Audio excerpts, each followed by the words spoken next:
observable galaxies in the universe. And that means that we must make optimal use of the data that we will have available in the coming decade. This is an example of the numbers that we're talking about. Here I have the legacy survey of space and time of the Vera Rubin Observatory, which you can see here. It's installed in Chile, and it will provide tens of billions of astronomical source catalogs, petabytes of imaging and galaxy catalogs, as well as millions of real-time alerts per night. However, as you can imagine, with this increased signal-to-noise ratio come a few challenges, and the most important one of those is the impact of systematic effects. So far, where the signal-to-noise ratio in our observations was somewhat lower, we could either get away with ignoring systematic effects or not model them very accurately. But in this high signal-to-noise regime, we actually want to understand where systematic effects come from and how we can best mitigate them to avoid biasing our cosmological conclusions. And you can take a look at this plot right here, which is a nice demonstration of what systematics that we don't account for can do to our cosmological conclusions. In the y-axis, we have the amplitude of density perturbations at a given scale. And in the x-axis, we have the dark matter density parameter. In absence of any systematic effects, you get those nice gray contours that are centered around our expected value. If we ignore systematic effects that are present in the data set, we get those blue contours that you see here. So it is of paramount importance to actually understand how to mitigate systematic effects. Here I have included a few examples of systematic effects for our different cosmological probes. When it comes to lensing, we're typically limited by our poor knowledge of galaxy shapes and redshift accuracy. When it comes to clustering, we are limited by the fact that baryonic physics is extremely challenging to model on small scales where we extract most information from. And when it comes to supernovae, we're limited by our knowledge of astrophysical effects that give rise, for example, to supernova explosions.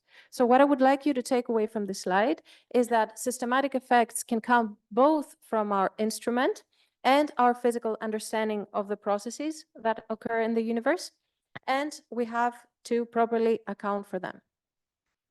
Now, that was the first element in our cosmological toolkit.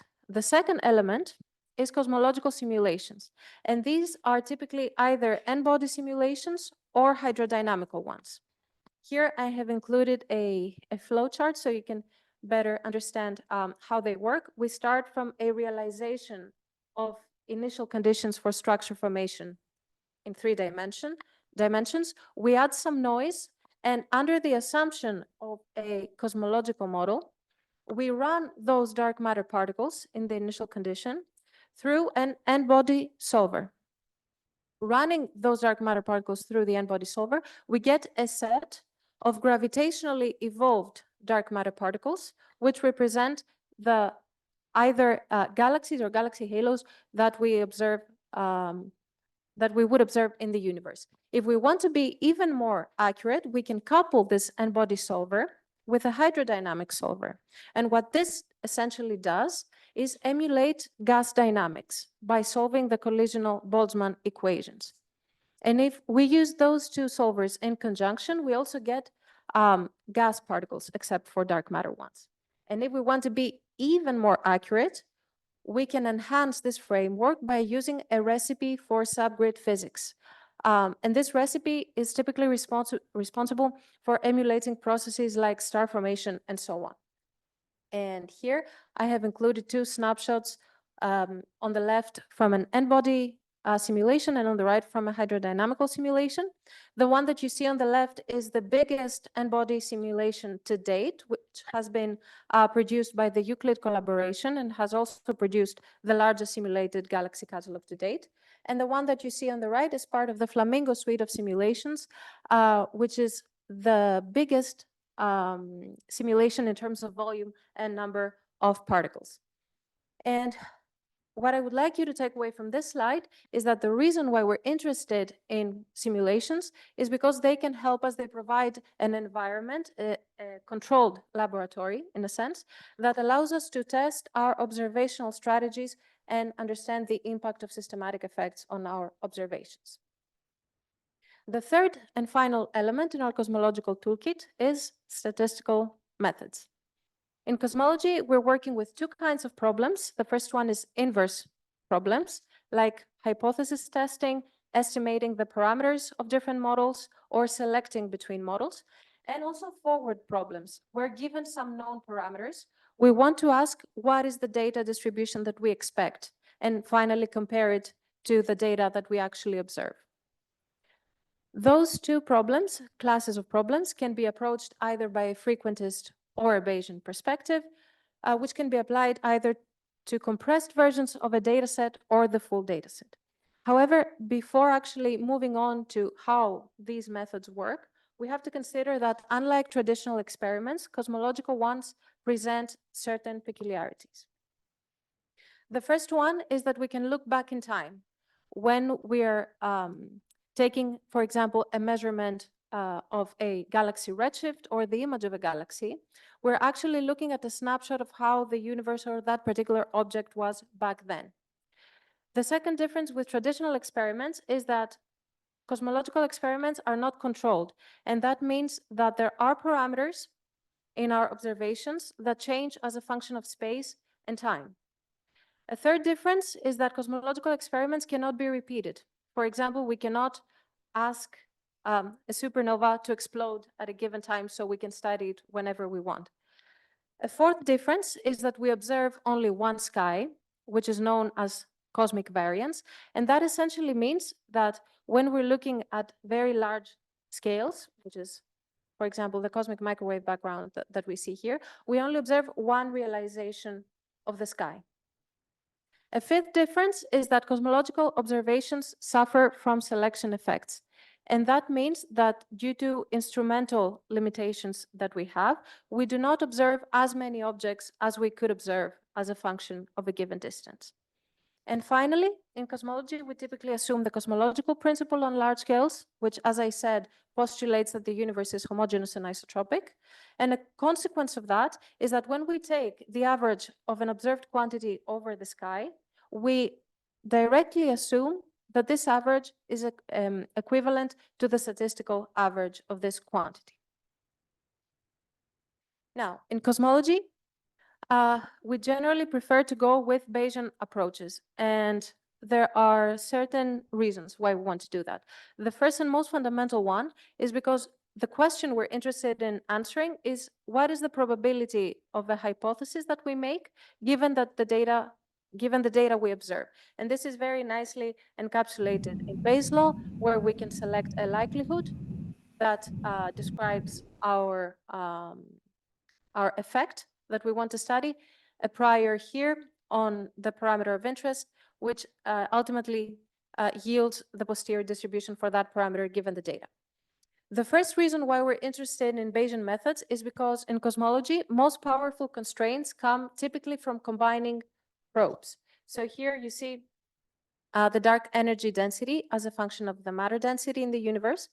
And the colored contours represent the constraints from different probes. For example, the blue one comes from supernovae, the orange one comes from the cosmic microwave background.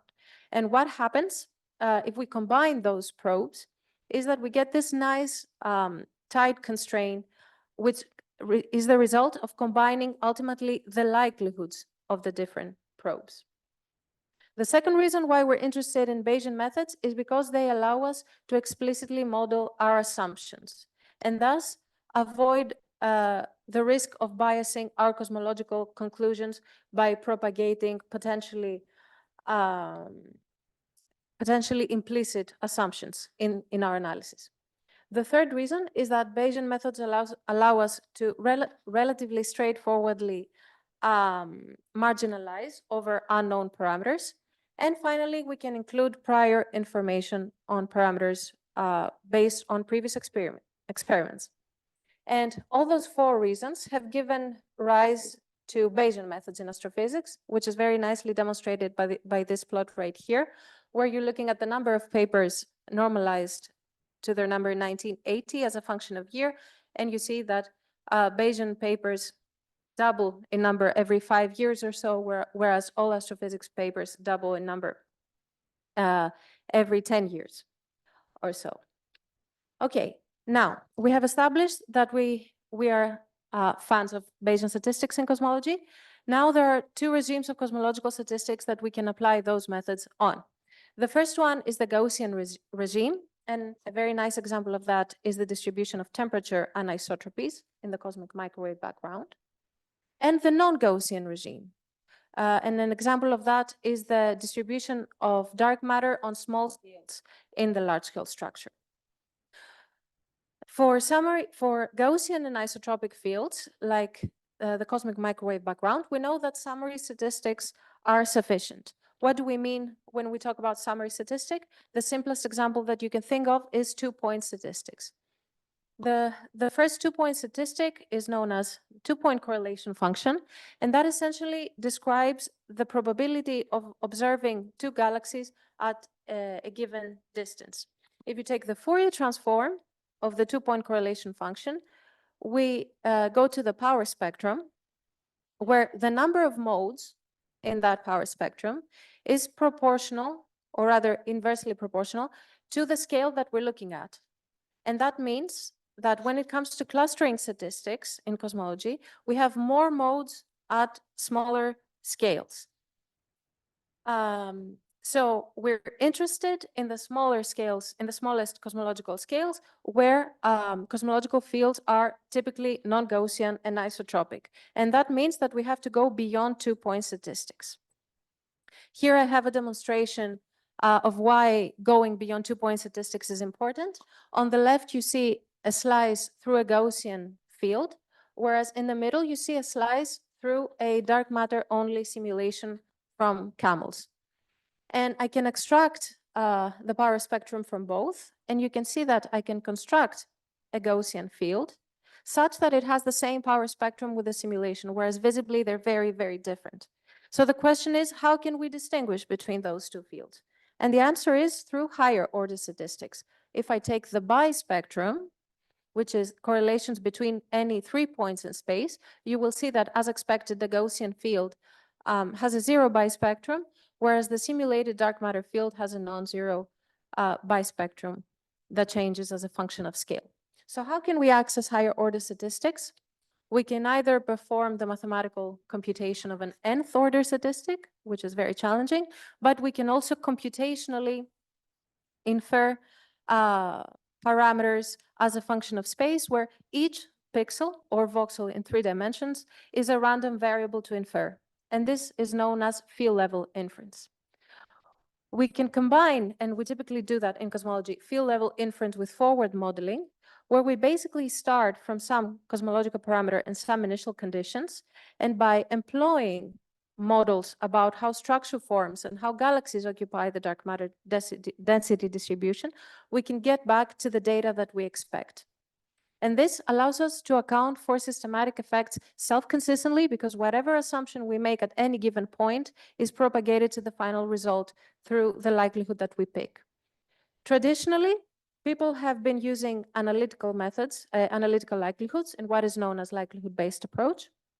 But in the past few years, we have seen the emergence of simulation-based approaches that Niall and potentially Lucas will talk about in the coming talks. So just to give you my summary, we saw how we think the universe evolved from the Big Bang until today. We saw that the coming decade will bring an unprecedented amount of observed and simulated data. But because of this high signal-to-noise ratio, we're limited by systematic effects that either come from our instruments or our understanding of the physical processes that take place in the universe. And we have to find a way to mitigate them, otherwise we risk biasing our cosmological conclusions. And in this direction, we typically employ Bayesian inference at the level of two-point statistics and beyond, either with analytical likelihoods or simulation-based inference. And that's all I had for now, and I'm happy to take questions.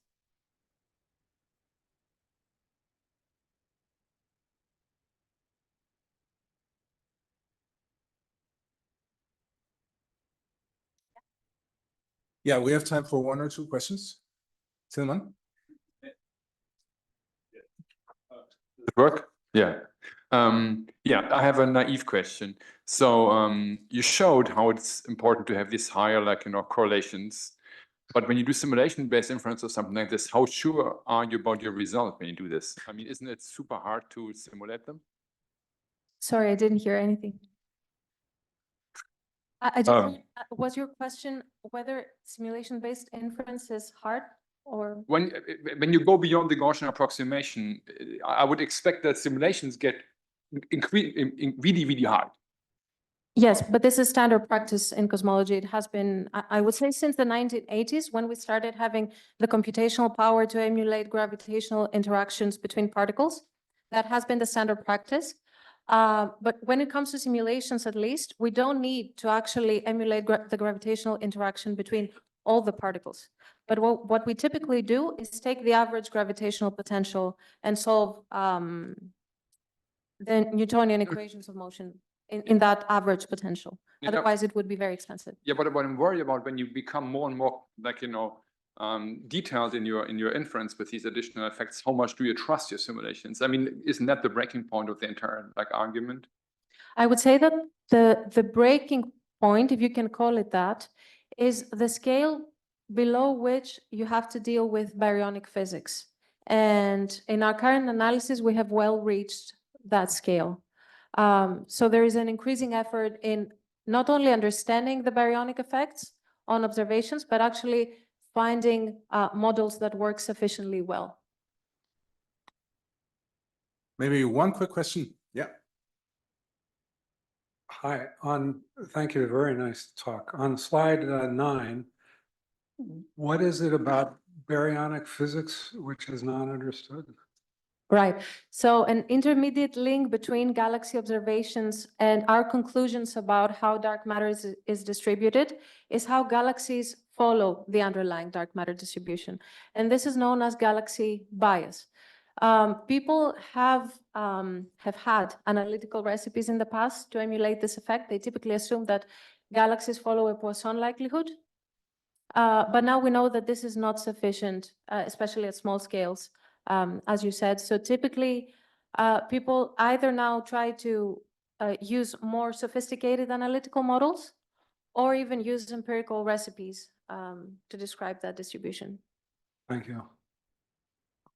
Okay, so with that, let's thank Eleni again. And the next speaker will be Danny on the same aspects, but in particle physics. Better just use this one. Or use the thanks.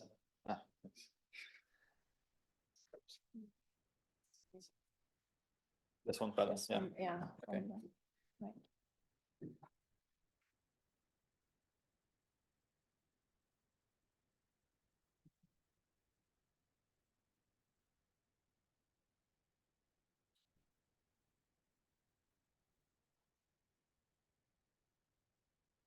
Okay, so now I'm going to give the equivalent talk, but about particle physics, again, intended for non-experts. So in today's talk, I'll give a quick overview of the standard model of particle physics, which is our best description of fundamental matter interactions that we have to date. I'll also highlight some issues with the standard model, which really motivate some of the studies that we try and do. And then I'll give a brief description of some of the latest experiments that we're doing in the particle physics community to try and answer some of these questions. Okay, so much like people in the Astro and Cosmo community, really what drives us fundamentally is to try and understand the universe from the Big Bang to the galaxies we see today, and also predict how it'll look in the future. Where we differ is in Astro Cosmo, you tend to look at the universe at very, very large scales, so scales of like galaxies and clusters of galaxies. But in particle physics, we try and look at the universe at very, very small scales. And we typically do this by colliding particles together at very high energies. So in general, the higher energy collisions we can produce, the smaller scales that we can probe. And this, you can also think about this in terms of kind of looking back in time to really high energetic conditions that haven't been seen since a few moments after the Big Bang. Okay, so the standard model is our best description of matter and interaction between matter that we have to date. So you can think of this a bit like a periodic table, which is kind of consisting of several different particles. So I'll break this down in the next few slides. So the first type of particles are fermions. So these are spin half particles, and these come in two varieties. We have quarks. So quarks are what subatomic particles that make up hadrons, like most familiar ones, if you're aware of, are protons and neutrons. And we also have leptons, which come either charged or neutral. So the most familiar charged lepton is the electron, but also has some heavier cousins, the muon and the tau. And then the neutral leptons are what's called neutrinos. So these also have three different types, much like the electron, muon, and tau. So electron type, muon type, and tau type. But these are very weakly interacting particles, and they were thought for a long time to be massless. But we now know they have some small mass.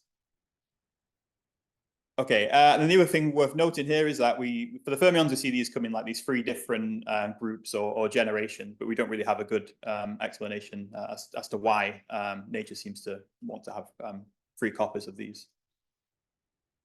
Okay, then the other types of particles are bosons. So these again come in two types. You have bosons with spin 1, and these correspond to force carriers. So you can think of these mediating a force using a simple analogy, considering two ice skaters on an ice rink throwing a ball back and forward. So the ball they're throwing back and forward is like an exchange particle, and as they throw this ball to each other, they exchange momentum and they move apart. And this is kind of analogous to, like, for example, electromagnetic repulsion. And then the other boson is very special. It's the Higgs boson. So this particle has spin 0. It's the only fundamental particle that we know of that has spin 0. And as I'll explain later, this is related to the origin of mass. Okay, so the Standard Model describes several forces. It describes a strong force, electromagnetic force, and the weak force. However, it doesn't give us a description of gravity. Gravity doesn't seem to gel well with our methods for describing the other interactions. So at the moment, it just describes these three forces. It was realized in the 1960s that the weaker electromagnetic forces are really manifestations of the same force, and their apparent different properties, as the name suggests, the weak force appears to be weaker and shorter range, is really just because their exchange particles have very different masses. So obviously the photon has 0 mass, W and Z bosons are quite massive particles, and this is what kind of limits the range of the weak force. But once you go to higher energies, you see that these forces unify, so that their interaction strengths are basically the same. So we'd also like to extend this and unify some of the other interactions of nature. So unification with a strong force is typically called grand unified theory. And of course, the ultimate goal would have a theory that can also incorporate gravity as well, which would be known as a theory of everything. But we expect, if the forces are unified in this way, that their interaction strengths will kind of intersect at high energies. Okay, and the Standard Model is also an example of quantum field theory. So quantum field theories describe particles in terms of excitations on fields. And this was going to be a nice animation demonstrating this, but because I convert to PDF, unfortunately, it doesn't work, but not to matter. So for every particle in the Standard Model, there's this associated field. So for example, a photon would be an excitation on the electromagnetic field. Okay, so another very important concept in particle physics is one of gauge invariance. So a gauge invariant theory is one that's invariant under something called a gauge transformation. So to explain in very generic terms what a gauge transformation is, it's a change of variables of your theory that leaves the physical observables of that theory unchanged. So it's probably easy to give an example of this, and where you may have seen this before is in classical electromagnetism. So in electromagnetism, Maxwell's equations describe some observable electronic and magnetic fields in terms of some unobservable potentials, phi, and a vector potential A. But because of the structure of Maxwell's equations, it's possible to transform these potentials in this manner without changing the observable electromagnetic or magnetic fields. Okay, so the reason this is such an important concept in particle physics is it allows us to explain fundamental forces. So to explain how it does this, let's consider a different type of gauge transformation. So now let's apply a gauge transformation to a wave function for a free electron, free meaning non-interacting electron. So in this case, we can apply a transformation to the electron wave function's phase, because it's the absolute value of its phase is a physical observable. The physical observables in this case would correspond to like phase differences between overlapping electrons. So we can apply this type of transformation. But let's see what happens when we naively apply this transformation and see how it affects the equations of motion. So the equation of motion in this case is Dirac equations. It's Dirac equation for a non-interacting electron. And if we substitute in our gauge transformed wave function, we see we end up with these two additional pieces, which implies this doesn't respect gauge invariance. However, we can basically fix this by adding some additional terms to the Dirac equation to ensure that it remains gauge invariant. So we add these two additional pieces that depend on the phi and the A potentials from electromagnetism. So then what happens now is that when we apply a gauge transformation, we would transform both the electron wave function as well as the potentials, and these two pieces would essentially cancel out. So it would allow us to maintain this gauge invariance. But what these two pieces actually correspond to in this formula are interactions between the electron and the electromagnetic fields. So basically, by enforcing this gauge invariance, we've been able to explain the electromagnetic interaction. Okay, so because this works so well for quantum electrodynamics, we'd also like to extend this to describe other interactions of nature as well. So, for example, the weak force. But here we have an issue because the exchange particles of the weak force are W and Z bosons, and these are known to be quite massive, mass of around 80 to 90 GeVs. And basically, you can't write down directly mass terms for these bosons without violating gauge invariance. So this was resolved in the 1960s by the introduction of the Higgs mechanism, which involves introducing a scalar field, which is the Higgs field, with this associated potential given by this functional form. And the important thing is this potential is symmetric, so it doesn't violate this gauge symmetry. And if we look how the shape of this potential looks for different values of the parameters, depending on the sign of this mu squared term, you get a different shape of the potential. So if mu squared is greater than 0, you end up with this kind of potential with a minimum for 0 field values.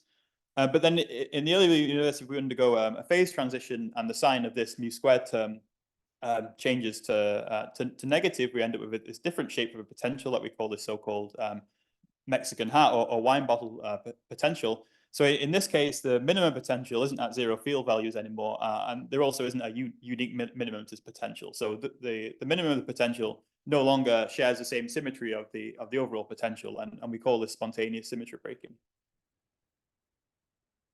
And the value of the minimum of this potential is related to what's called the vacuum expectation value, 246 GeVs.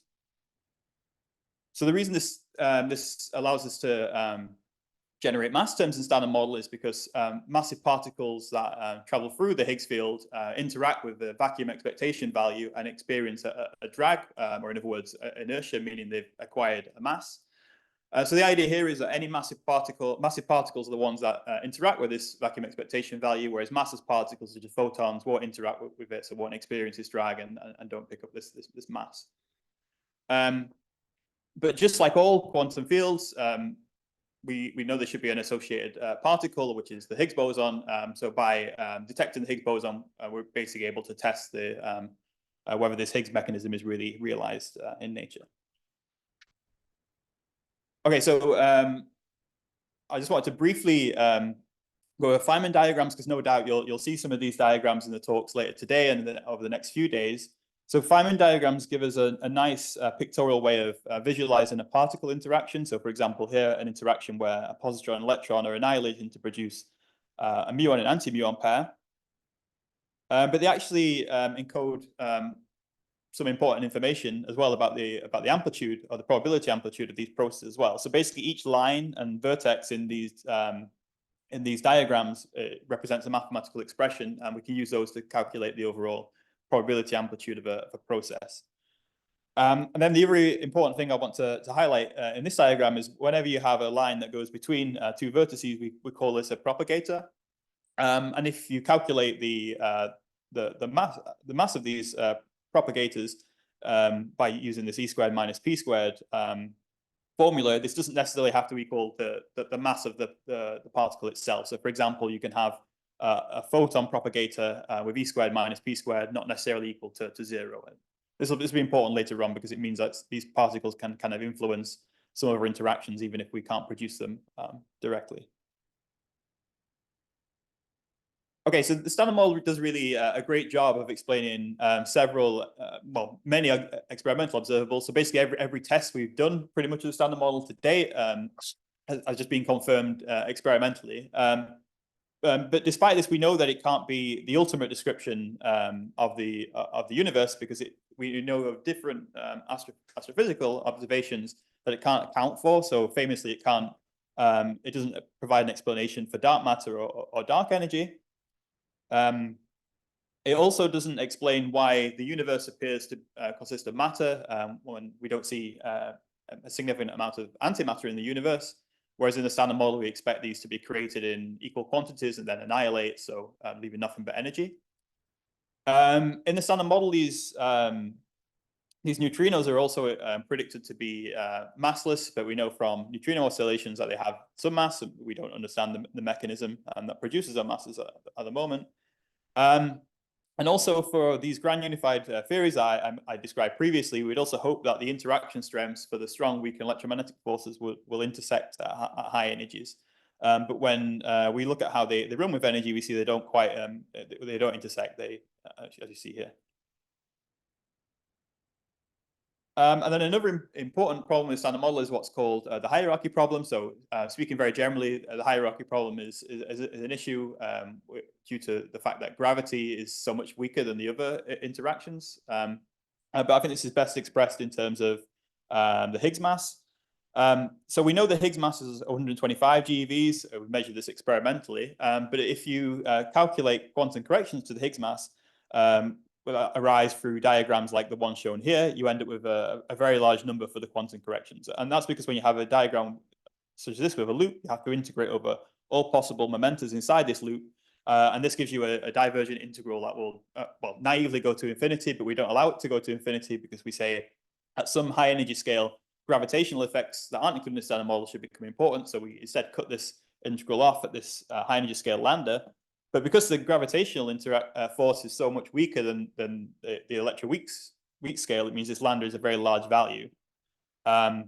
So if we were going to be able to explain a Higgs with an observed mass of only 125 GeV, we need to tune this bare mass quantity to kind of cancel these radiative corrections. But this would require an extreme fine tuning of the bare mass, so that we almost exactly cancel the quantum corrections. And this fine-tuning seems unnatural. And where similar fine-tuning issues have been seen previously, this is usually implied that we've kind of missed something fundamental in our model.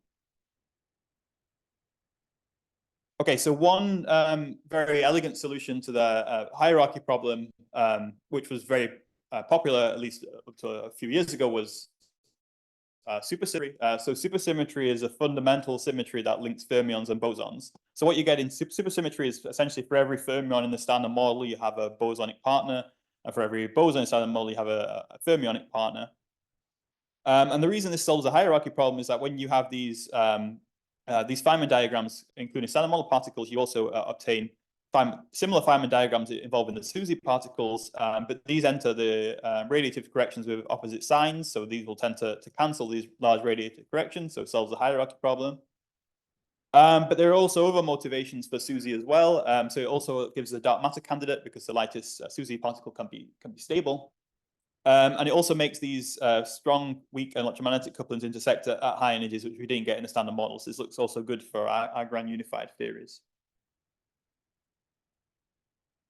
Okay, so SUSY sounds great, but the issue is basically we expected to see some of these SUSY partners already at the LHC, and after turning on the LHC and running for several years, we haven't seen any of them yet. So this doesn't mean SUSY is completely dead, but it's definitely becoming less favored. And in general, over the last few years, there's been quite a big shift in the theory community to away from SUSY models to kind of focus on other models that can solve some of these issues with a standard model. So for example, an alternative explanation of the hierarchy problem is composite Higgs models, where the Higgs boson isn't really a fundamental scalar, it's some kind of bound state. And there's a few different ideas about what dark matter might consist of, if it is indeed a particle, such as inner Higgs bosons or hidden dark sectors. But all these models predict new particles that we can search for in our colliders.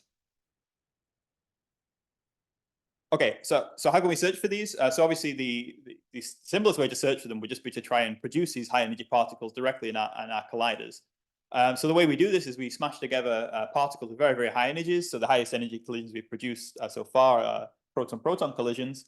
But remember, protons aren't fundamental particles. They have some internal structure, some partons, gluons, and quarks. So what we're actually colliding in our proton-proton collisions are some of these partons. So in this example here, I've shown a Feynman diagram for two gluons colliding and producing two new high-energy particles. So it's not really important what type of particles these are, but in case you're interested, these are leptoquarks.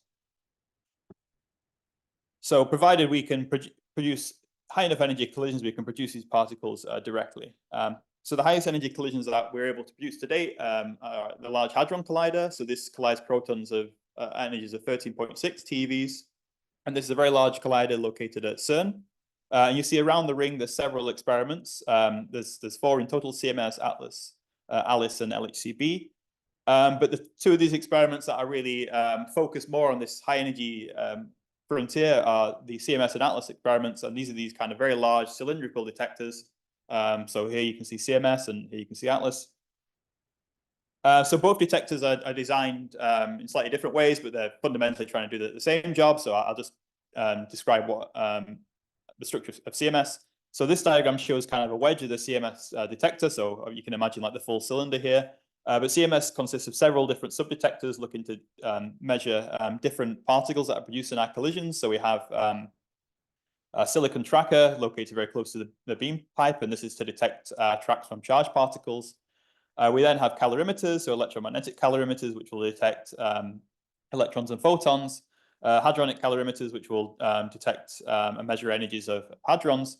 And then in the outer parts of the detector, you have muon chambers. So these measure, again, tracks of muons. Muons are very able to penetrate the outer regions of the detectors, where other particles will tend to be stopped in these calorimeters or in our magnet. But when we look for high energy particles, typically because these particles are very, very high mass, they're also very unstable. So we don't actually observe them directly in the detectors. What we instead observe is their decay products. So to give an example from the Higgs boson case, the Higgs boson, at least the most important decay channels for its discovery was its decays into 2 photons or 4 leptons. So this is kind of what we actually saw in the detector in the end. But we can tell if there was a Higgs boson there because we can reconstruct the invariant mass of these particles that come from its decay. And if there's a resonant particle like Higgs contributing to this, we expect to see like a very sharp bump in the kind of falling distribution. I'll show an example of this shortly. So the main challenge with these high energy collisions, especially with proton-proton collisions, is that the probability of producing an interesting event in these collisions is actually extremely small. So we encode the probabilities in terms of these what's called cross sections. And if we compare the cross section for a proton-proton collision, about 10 to the power of 8, with the cross section to produce a Higgs boson, which is about 10 to the minus 1. It's obviously several orders of magnitude different. So in other words, this means that less than 1 in a billion events at the LHC actually correspond to Higgs bosons. And the situation becomes even more complicated if you want to search for new particles, because these we know these will tend to exist with even smaller cross sections. Otherwise, we would have seen them already. So one of the big challenges in particle physics is really trying to reject this very, very large background from non-interesting events and pick out these few events that are very interesting. And I'm sure you'll hear lots in the talks later today and tomorrow about how machine learning has been used in recent years to improve this and pick these events out with sort of higher efficiency. Okay, so we did have some success with this at the LHC. So in 2012, we discovered the Higgs bosons. This is the last fundamental particle that's been discovered, and it was the final kind of missing piece of the standard model. So as I said before, the main channels for discovery here was Higgs gamma gamma and Higgs to 4 lepton. And you can see as I explained before, you can observe the Higgs boson as kind of like a sharp peak on top of this falling background distribution around its invariant mass, which is 125 GeV. You see this both in gamma gamma and in Higgs ZZ. Okay, so if we can't produce, so that's great if we can produce high enough energy collisions to produce the new particles directly. But what do we do in cases where these new physics particles may exist beyond our current reach of our colliders? So in this case, we can still test these scenarios by looking for indirect effects on other low energy interactions. So the arguably the most famous example is in the field of what's called a field called B-physics, which measures makes precision measurements of properties of B mesons. So these mesons are hadrons that are formed at bound states involving B quarks. And so typically what these experiments do is you'll focus on processes that are very rare in the standard model. So for example, you have a rare process here with a B meson decaying into a kaon and two charged leptons. And this is rare in the standard model because it's suppressed. It has to go through, this decay has to go through this loop. But then you can have a new physics contribution, which doesn't involve a loop. So for example, here I stuck with the same example of the leptoquark that I used for the high energy frontier.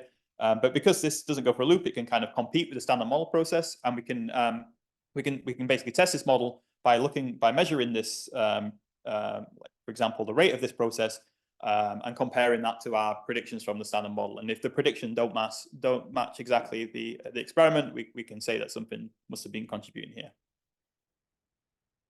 So there've been a few experiments previously that have basically done these B-physics measurements, but the two most recent ones are LHCb. So this is another detector that's built around the LHC beam pipe. Unlike CMS and Atlas, which were cylindrical detectors, this is kind of like this wedge shape. So it's very forward detector.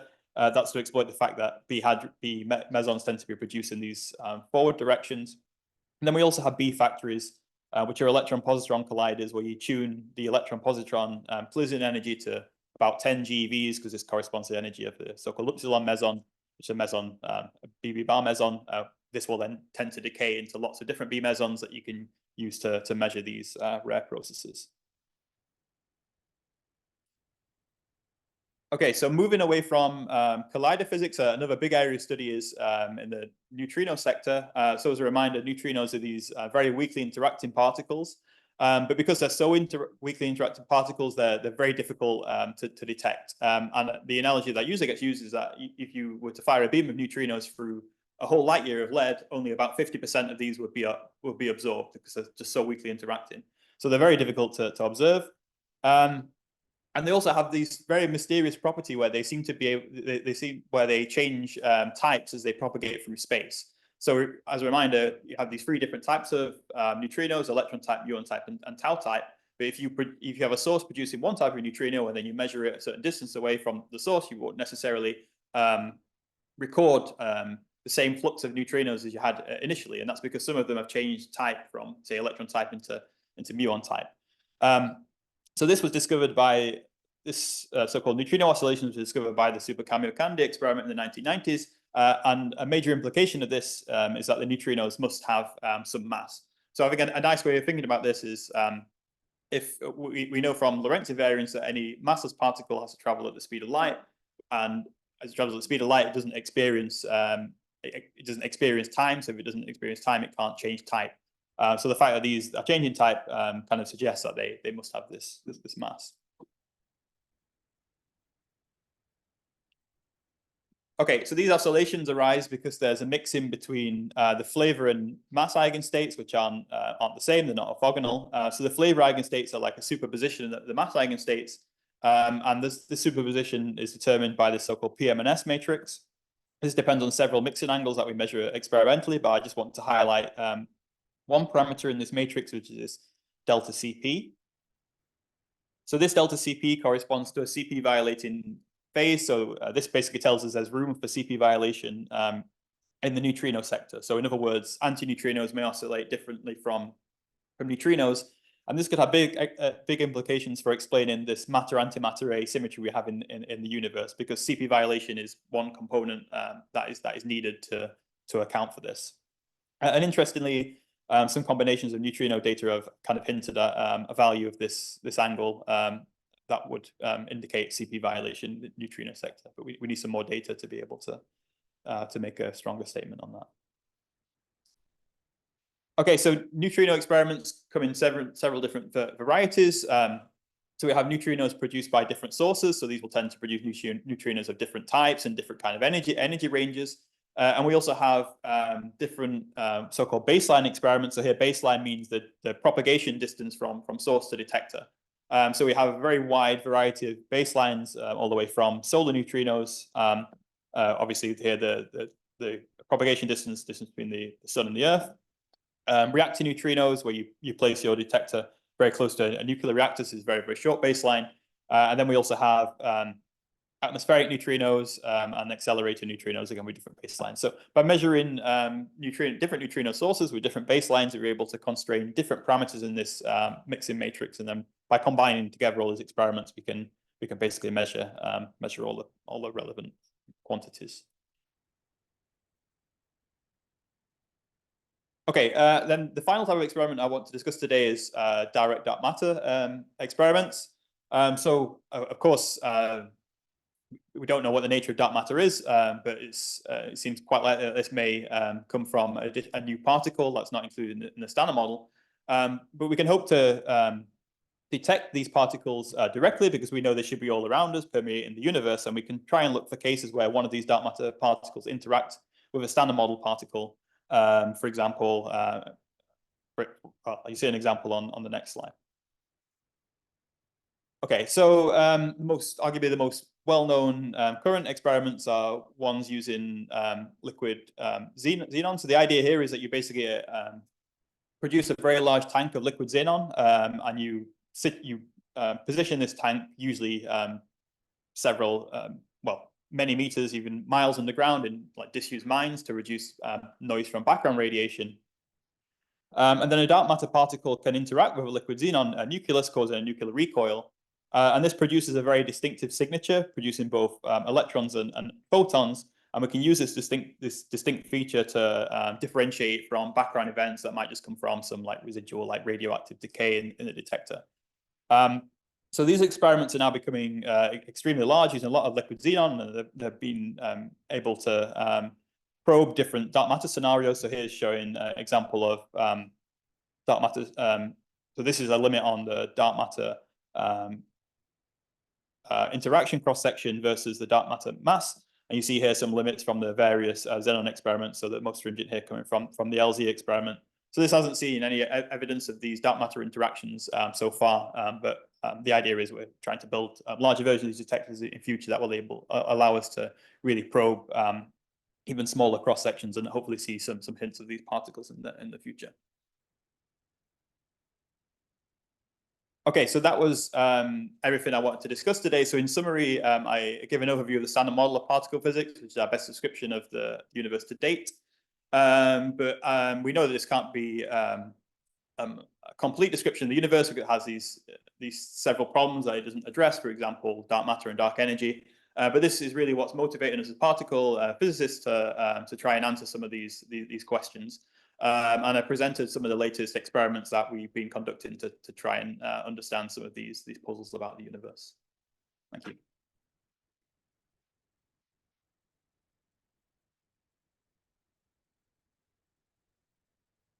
Thank you, Daniel. Are there questions for Daniel?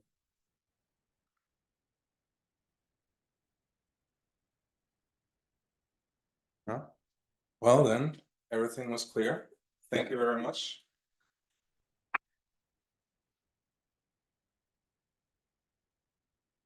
So yeah, we're having the final presentation of this session by Lucas. We'll talk about machine learning.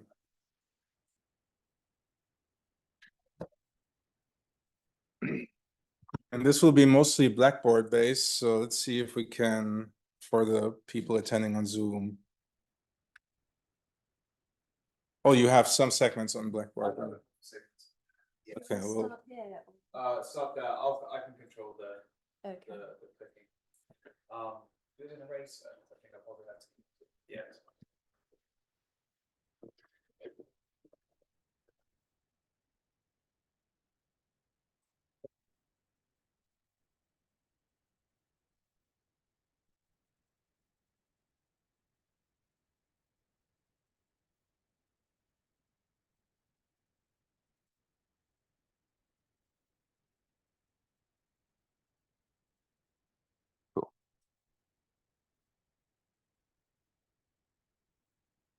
For folks on Zoom,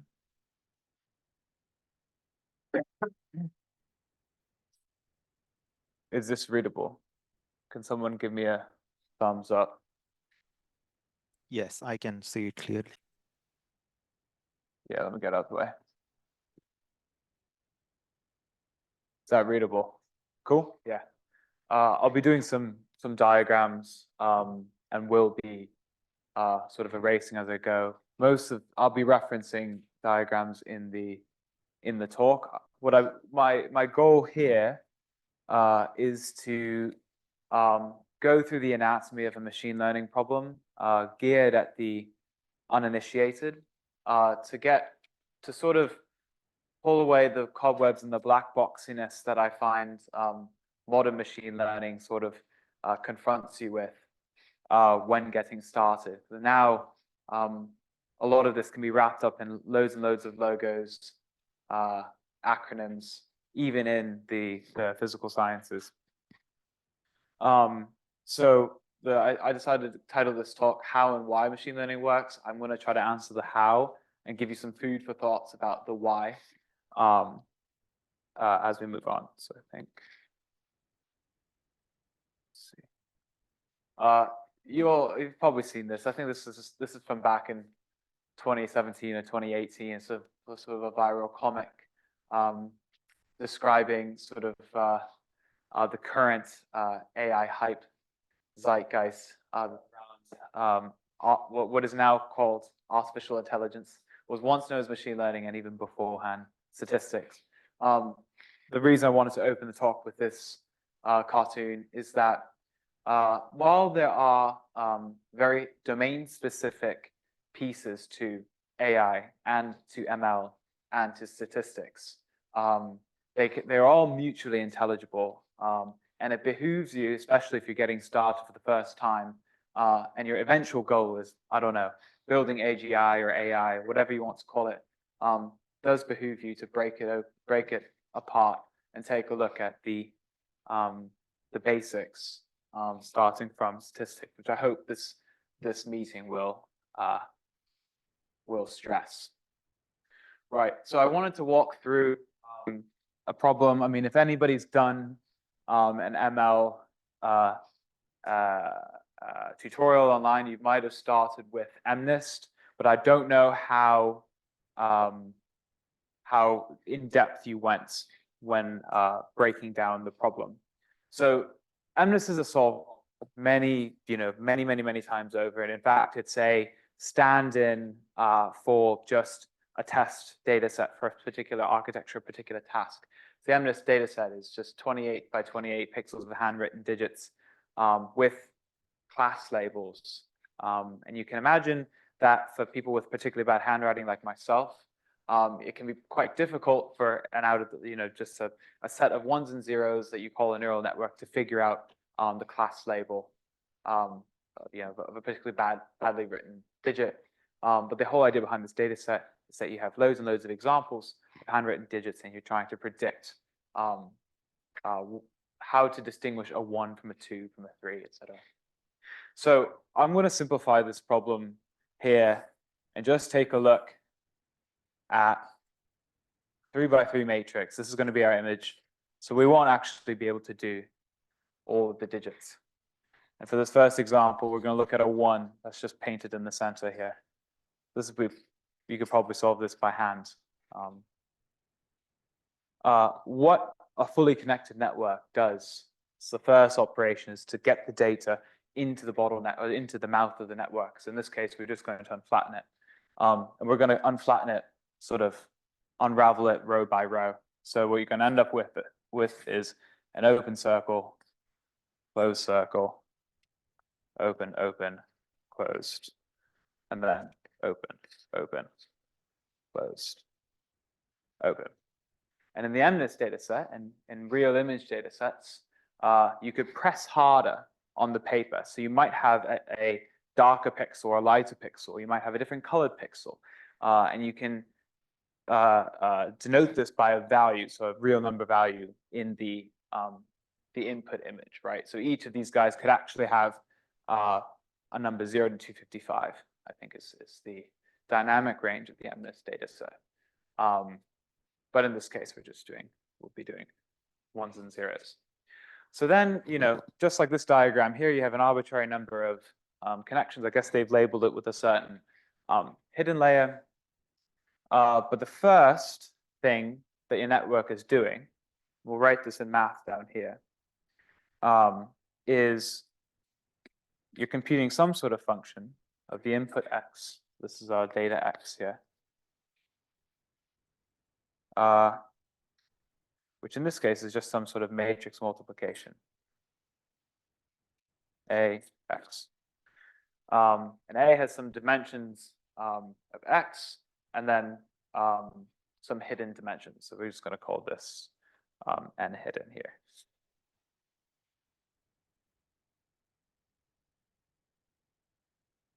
Oh, that's all. There we go. Right. So you can, this is a choice of the engineer at hand to decide how big your network is going to be. But generally speaking, the wider and or deeper the number of hidden layers you have, the more descriptive your network is, and it holds more neurons, more synapses to store the information from this image to the output than, say, a shallower network. So it might be difficult to solve this problem with a single layer. And the other key component to most, if not all, neural networks is some sort of nonlinear activation. I'll draw this here, which is literally just it's just a function that acts on every single output from this first hidden layer here. That I'll draw this. Fortunately, I've got a pretty picture on the screen up there. So this nonlinear activation acts on this f of x, which in this case we might just call a ReLU, which is just the max of 0 and whatever you've put in here. So A. Great.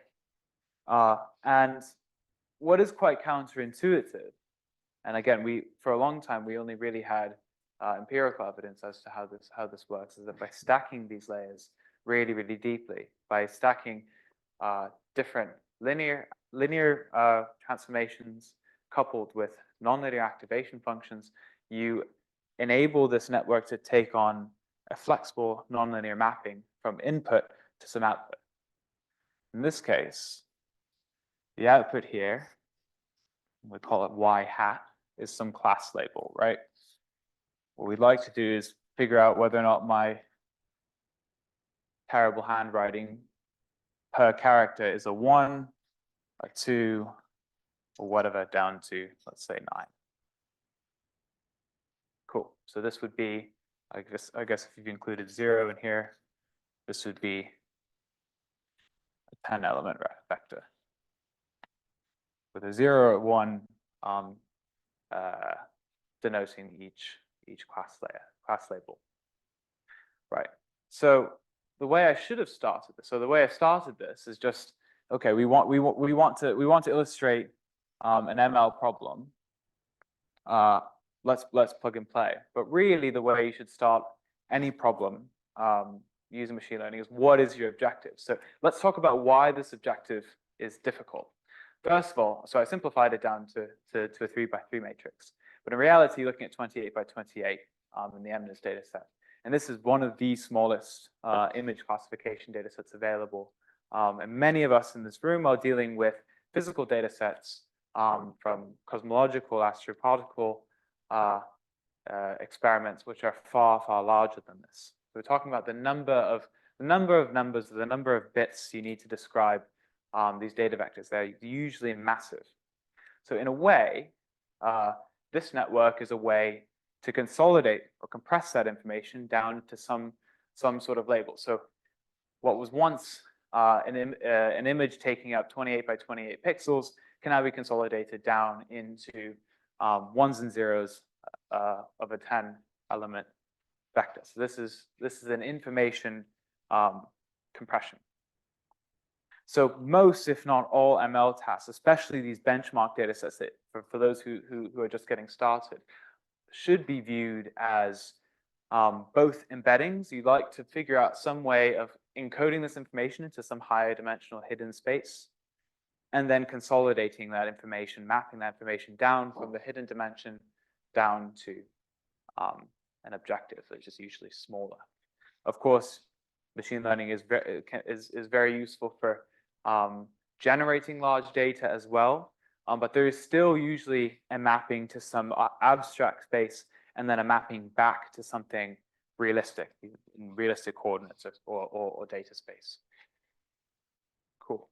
So I still haven't answered how machine learning works and look at the mechanics of this problem here.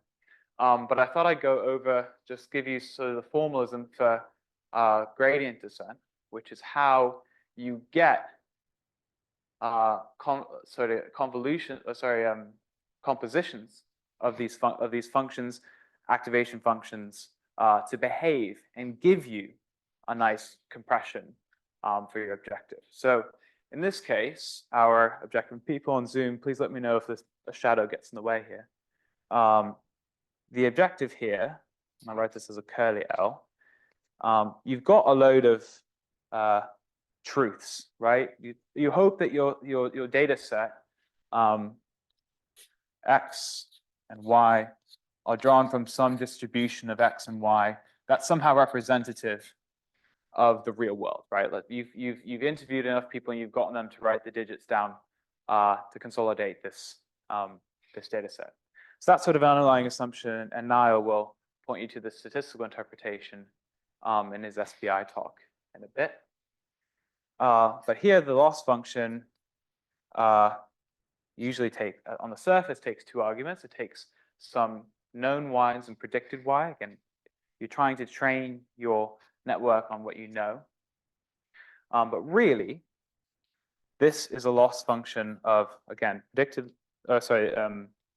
existing examples which don't change, right? These are real world data that stays the same. But this y hat is really, I've consolidated this whole network into just f of x. It's really a function of the data you've applied, and then all of the weights and biases that go into describing that network, right? So these guys are the same thing. So loss functions,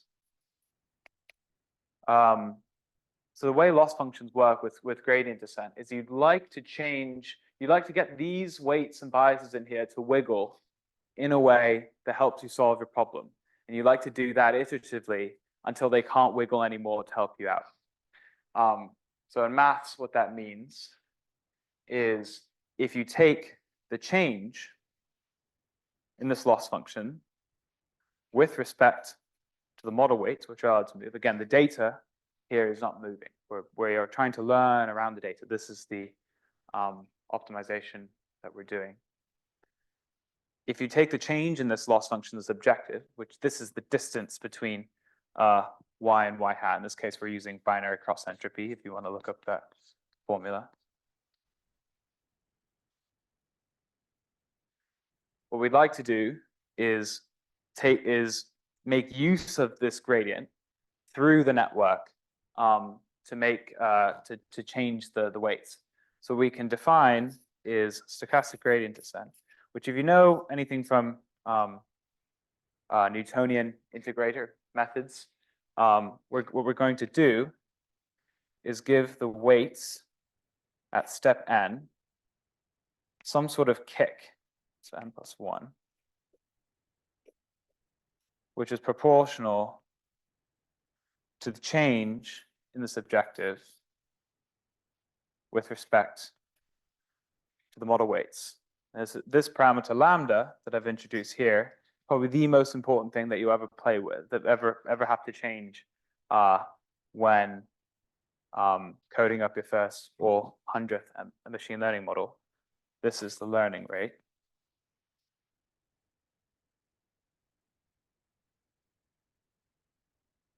So this is actually iteratively, this is a fairly exact way to get to at least a local minimum. Linear methods, for those of you who've taken a stats course, this is known as a Newton step optimizer. And this, for a linear system, will get you to the global minimum in a couple of steps, depending on this learning rate that you choose. But in reality, we don't actually have access to the entire data set. It's very difficult in many cases to apply the network to every single image in the MNIST data set and compute the gradient over every possible example. So really what we're trying to do is approximate the gradient with an average over a representative batch from the overall training set. So usually this, put sort of these angle brackets to denote an average over some sort of batch. And this is where the stochastic part of the gradient descent method comes from, is because we're actually estimating this over batches. And again, if you've ever tried learning with a batch size of 1, you'll find that this doesn't converge very often, because if I'll move this up, I'll move it back down for the folks on Zoom, but I need to draw up here. We want to visualize what's happening in the loss surface. Let's just take a cross section of 2 weights, right? So W1 and W2 will happen to be these first 2 nodes here, W1 and W2, right? But really, you might have, if you've got a hidden size of 100 and an input of 9, you've got 900 such W's to worry about. So the loss surface in this intersection might look sort of, well, it's going to look slightly wobbly. It looks sort of like a valley. And hopefully at some point, once your gradient descent has converged somewhere, you end up in some sort of local minimum. That local minimum might help you with your objective. It might give you a pretty good accuracy for this training set, for this architecture, for this initialization that you've chosen. And again, I'm conditioning on all of these different pieces, all these choices that I've made. But if you give it a different random seed at the beginning of the training, you might end up in a just as good, but potentially different local minimum in this cross section. What I should have labeled as z-axis as the loss value that you get for all these different weights. So it's very, very difficult to interpret why a certain local minimum in this high dimensional space might suit. But I guess what I wanted you to take away from this is that this stochastic gradient descent allows you to explore this space efficiently over batches. And what people have shown empirically is that by using bigger batches, you can actually make it easier to surf this loss surface. So it's really, it really is surfing. Sometimes you catch a wave, sometimes you land it, you stick the landing, and you find a decent local minimum. Sometimes you choose a learning rate that gets you nowhere. So it's it is a lot of trial and error. So it is a very empirical science. But for the last little bit here, I wanted to give you some practical advice for designing neural networks for your physics and cosmological needs, and then give you a hint as to why these choices might work. So here we chose probably the least informative architecture possible to fully connected network.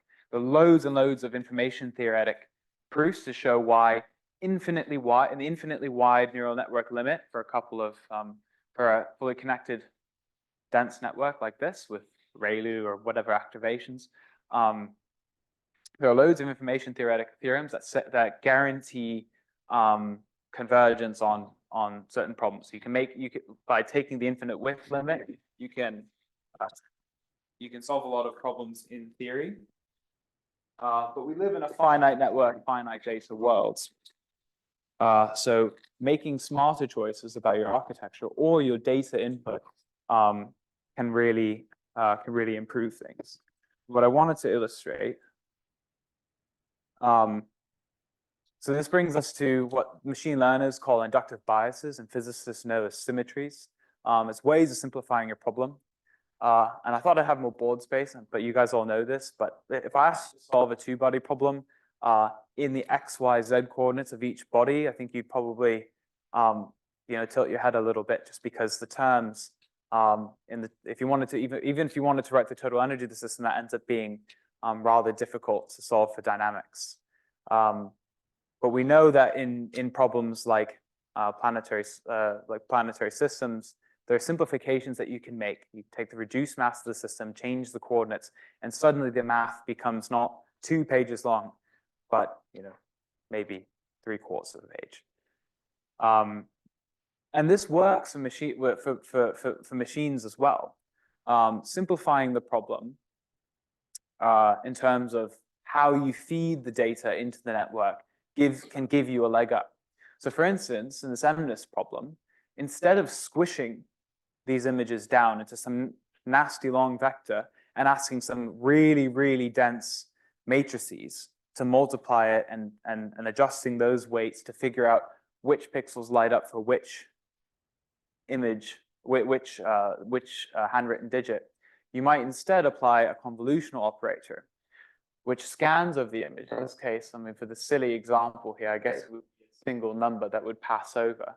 But if you imagine a 28 by 28 image, suddenly a 2 by 2 or a 3 by 3 kernel that passes over the image can locate spatially relevant features, and it might simplify the number of weights or increase the descriptivity of your model while reducing the complexity of the optimization, the gradient descent that you need to apply. So I think of this as matching shapes. I mean, a lot of the time when I'm confronted with a new problem, especially with somebody who hasn't done machine learning, I usually say, okay, well, the first question I ask is what shape is the data, right? So a lot of you can kind of come up with a flow chart if you've seen enough machine learning research. If you've got images, if you've got things that can be consolidated to an image, convolutions are your friends. If you're looking at ragged data, network data, graphs are your friends. If you're looking at time series or predicting the next step in a long sequence, things like transformers or recurrent neural networks work really, really well. But there's a really, really interesting, and I guess here's a shameless promotion from some of my own research that shows, and again, I had a nice video that doesn't work, that shows if you're trying to learn some features about the universe, and these features don't depend on which way you look at the universe, if you encode rotational and translational symmetry into the structure of data that you feed into your network, it can simplify the learning objective quite a lot. So in the top panel, we've given all the symmetries we know. We've put this, again, this is like the two-body system I just described. We put it into sort of polar relative separation coordinates. The machine has an advantage, and it can learn a much less complicated function with which to describe this, to complete this objective.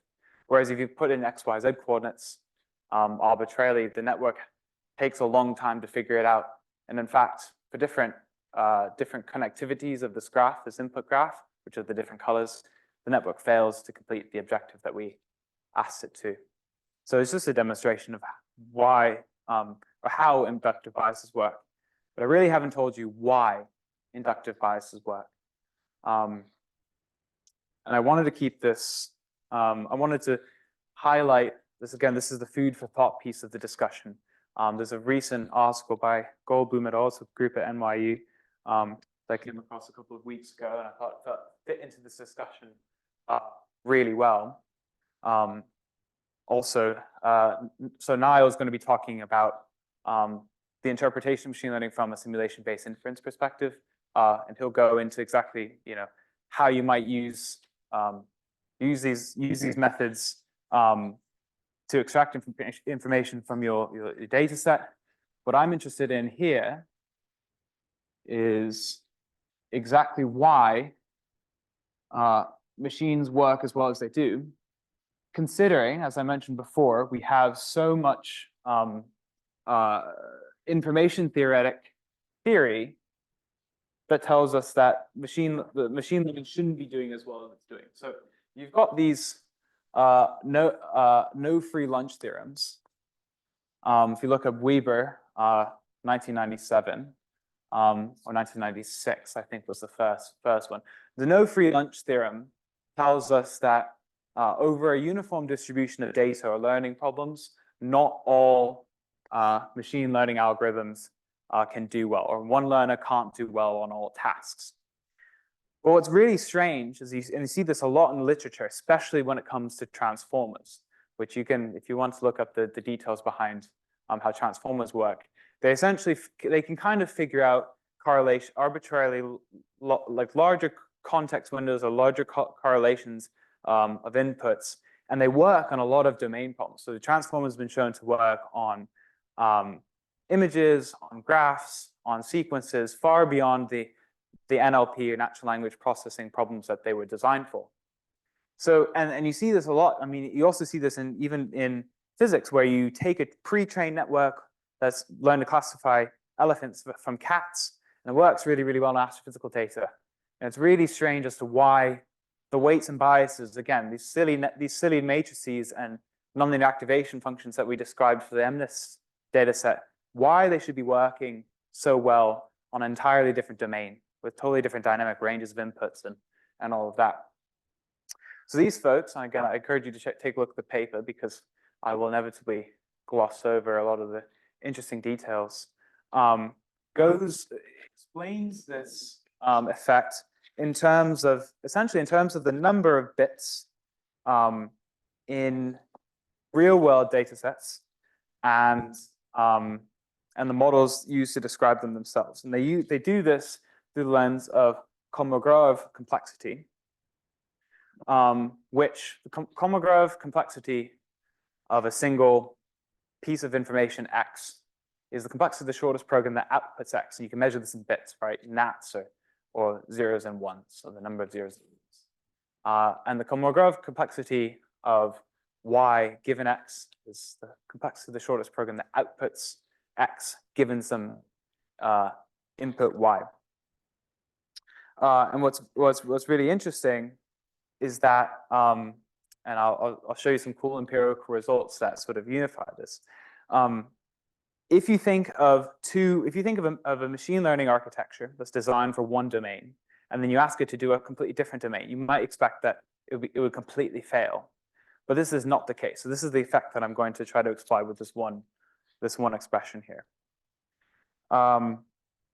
So one of the main results of the paper,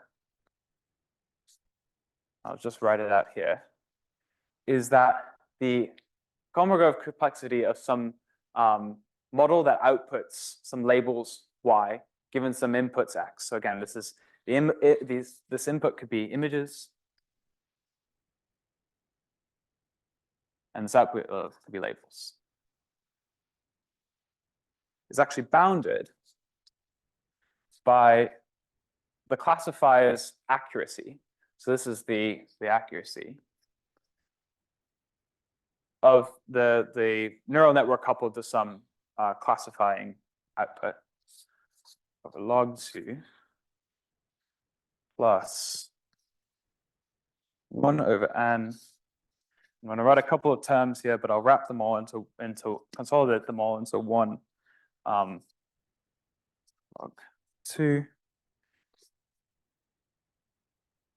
plus some. Cool. So highlight the important bits on the first line here. The main result of this paper says that if you can get a classifier to do better, ever so slightly better than random guess, and your data set size is really large, this is the size of your data set.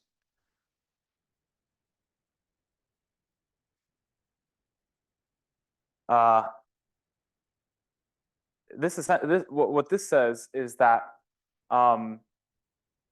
if you can get some arbitrary classifier to do ever so slightly better than random guess, and your data set is large enough, essentially the idea that learners cannot do better on learners can do better than the tasks they are specified for, or fail at a task outside of their domain, but guaranteed by these no free lunch theorems, kind of falls apart. And what's interesting is this term here is a measurement in bits of how complicated the data set is, both the program needed to load all of these images and compress them. So that's what these terms here say. So what's really interesting, if I go to this next slide here, is that and I want you to focus on the middle panel here. Here, the Goldboom et al. Show that convolutional neural networks, which have no inductive bias, there's no symmetry that translates from convolutional neural networks to tabular data, do better than random guess on benchmark tabular data sets. So if you just pad those Excel files and pass them into CNNs, tuning them a bit so that they're doing a little bit better than random guess, you can actually account for that.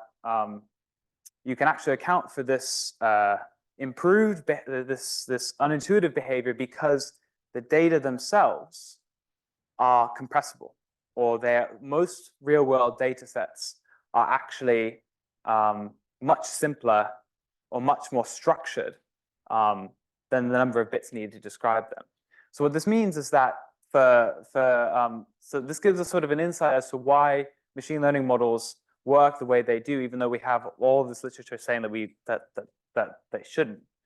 Is because there's usually some structure to be found in the data set that you are interested in consolidating or compressing.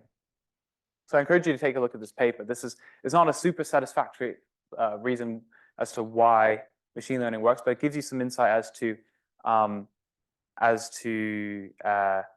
why these are useful tools for a variety of domains.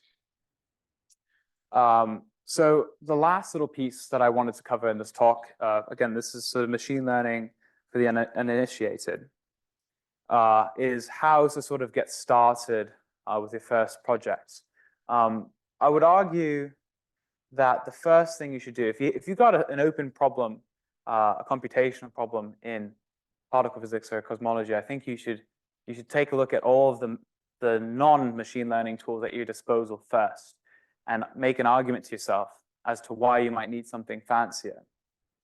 But if you're just curious as to how all this works, I would encourage you to take a look at either one of these books. I think they might be slightly out of date. I think they keep them, they republish them every couple of years.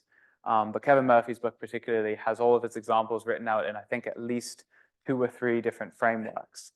I think it's good to start with a set of tutorials based on a book.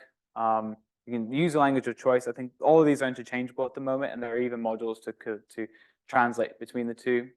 The other one that I would highly recommend taking a look at is this University of Amsterdam's deep learning course online. Again, all of their examples on common benchmarks run out of the box, so you can run them in Chrome as long as you don't run out of compute units like I have. And I would encourage you to break the code as well. So figure out exactly, how can you make the code not work or give you an unintuitive result, just sort of out of the box. I would say the best teacher is debugging. I'm not sure if anyone has any questions or any sort of open questions about ML or any any itches they'd like to scratch in terms of topics as well. In terms of common architectures, getting started, this view on complexity that I hinted at.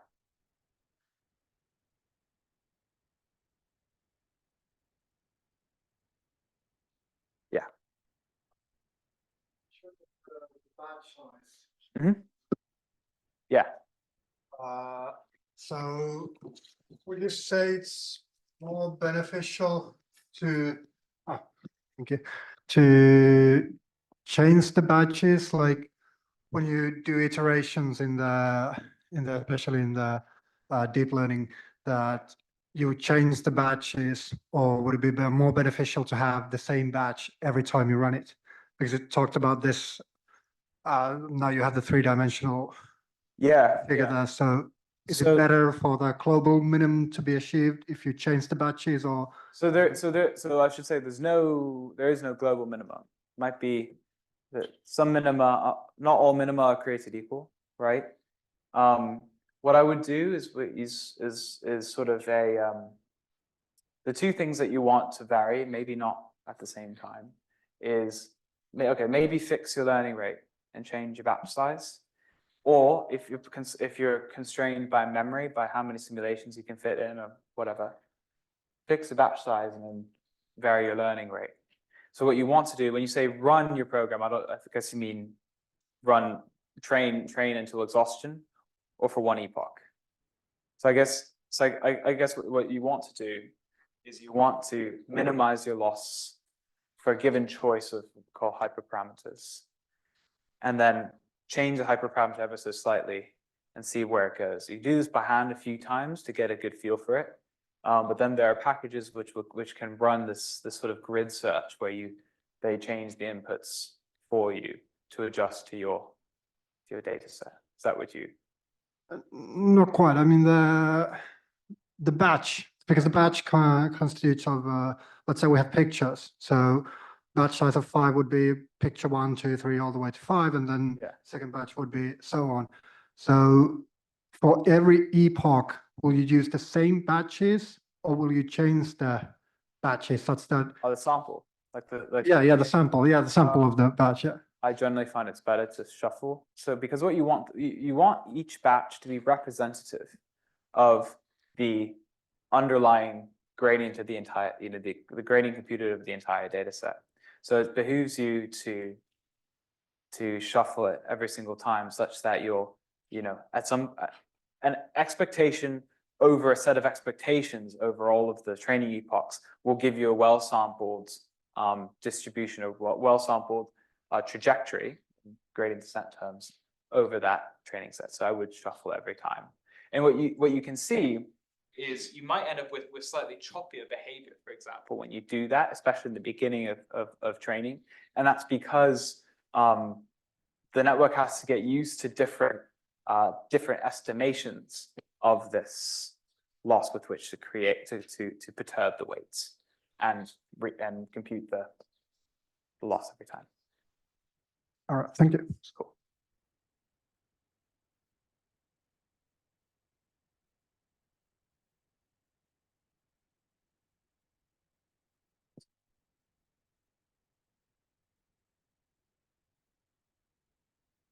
Yeah, I mean, this is Great, an yeah.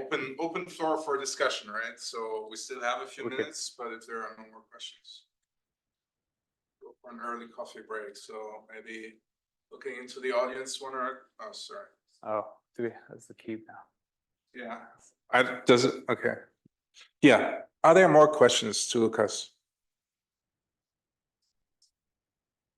If you're new to all of this, I'd be happy to chat later. I'll be here all week as well, so be happy to, I'll ask, first thing I will ask is what shape is your data, and then we can go. But do stay tuned for Niall's talk, who will cover sort of wrapping my discussion with Eleni's together. Yeah, ask Lucas later or now in the coffee break. So with this, let's thank Lucas again. And we're going to reconvene 4:15 UK time. Everybody is upstairs, one flight of stairs back to level 2 where the registration desk was. I hope that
Kind of, not really.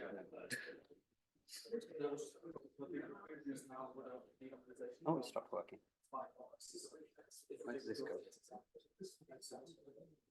Yeah, probably got to quickly press on the slides again. Ah.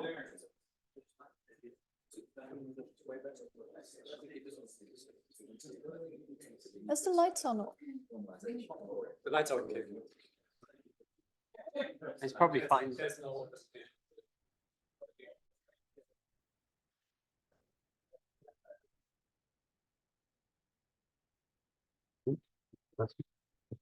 big.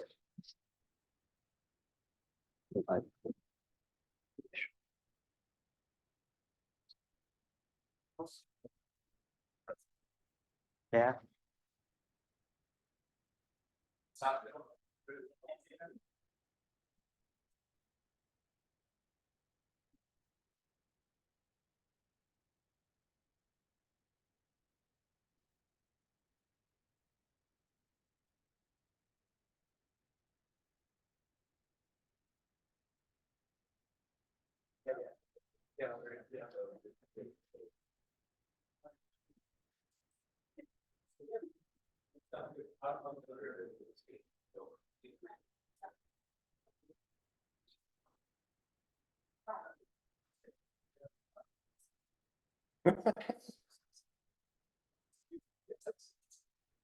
Okay, do you think everybody's back? Do you think everybody's back?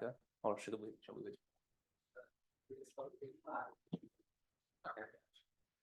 Okay, so we got started. So hello everyone. Welcome back to the second session of the day. So now we have two talks. The first one about machine learning in astro and cosmology, and the second one about machine learning in particle physics. And we welcome our first speaker, Neil Jeffrey. Will give us a talk. Yes. Blackboard talk. Yes. Okay. Hi, everybody. I'm Niall. I'm from the other place, UCL. Although actually I did my undergraduate here, and I think it's in this lecture theatre I first did my first cosmology lecture course with Jonathan Pritchard, I think 10 years ago, in this room. But today I'm here to talk to you about machine learning. And I say inescapable personal bias for a few reasons. One of which is that to avoid people saying you didn't say about the thing I did that time. So there's very few examples, and I hope that it covers a broad range of things, but obviously I'm not going to cover everything here that's going on in astrophysics and cosmology with machine learning at the moment. And another reason is because I work in simulation-based inference. And so for one thing, I think that that's the future of inference in cosmology, at least in astrophysics, and probably HEP as well in other areas of physics. And because of that, I have a few examples from simulation-based inference that are new in the start. So there's a bias in that respect. There's also a bias because I do simulation-based inference. I think in terms of simulation-based inference for everything, but I think that's useful. And as sometimes people say, people who do quantum optics, everything is a double slit experiment, or for quantum field theory people, everything is a simple harmonic oscillator. For me, everything is a particular plot I'm going to show you, which basically summarizes all of my way of thinking about statistics, okay? So before I show you that plot, this doesn't work.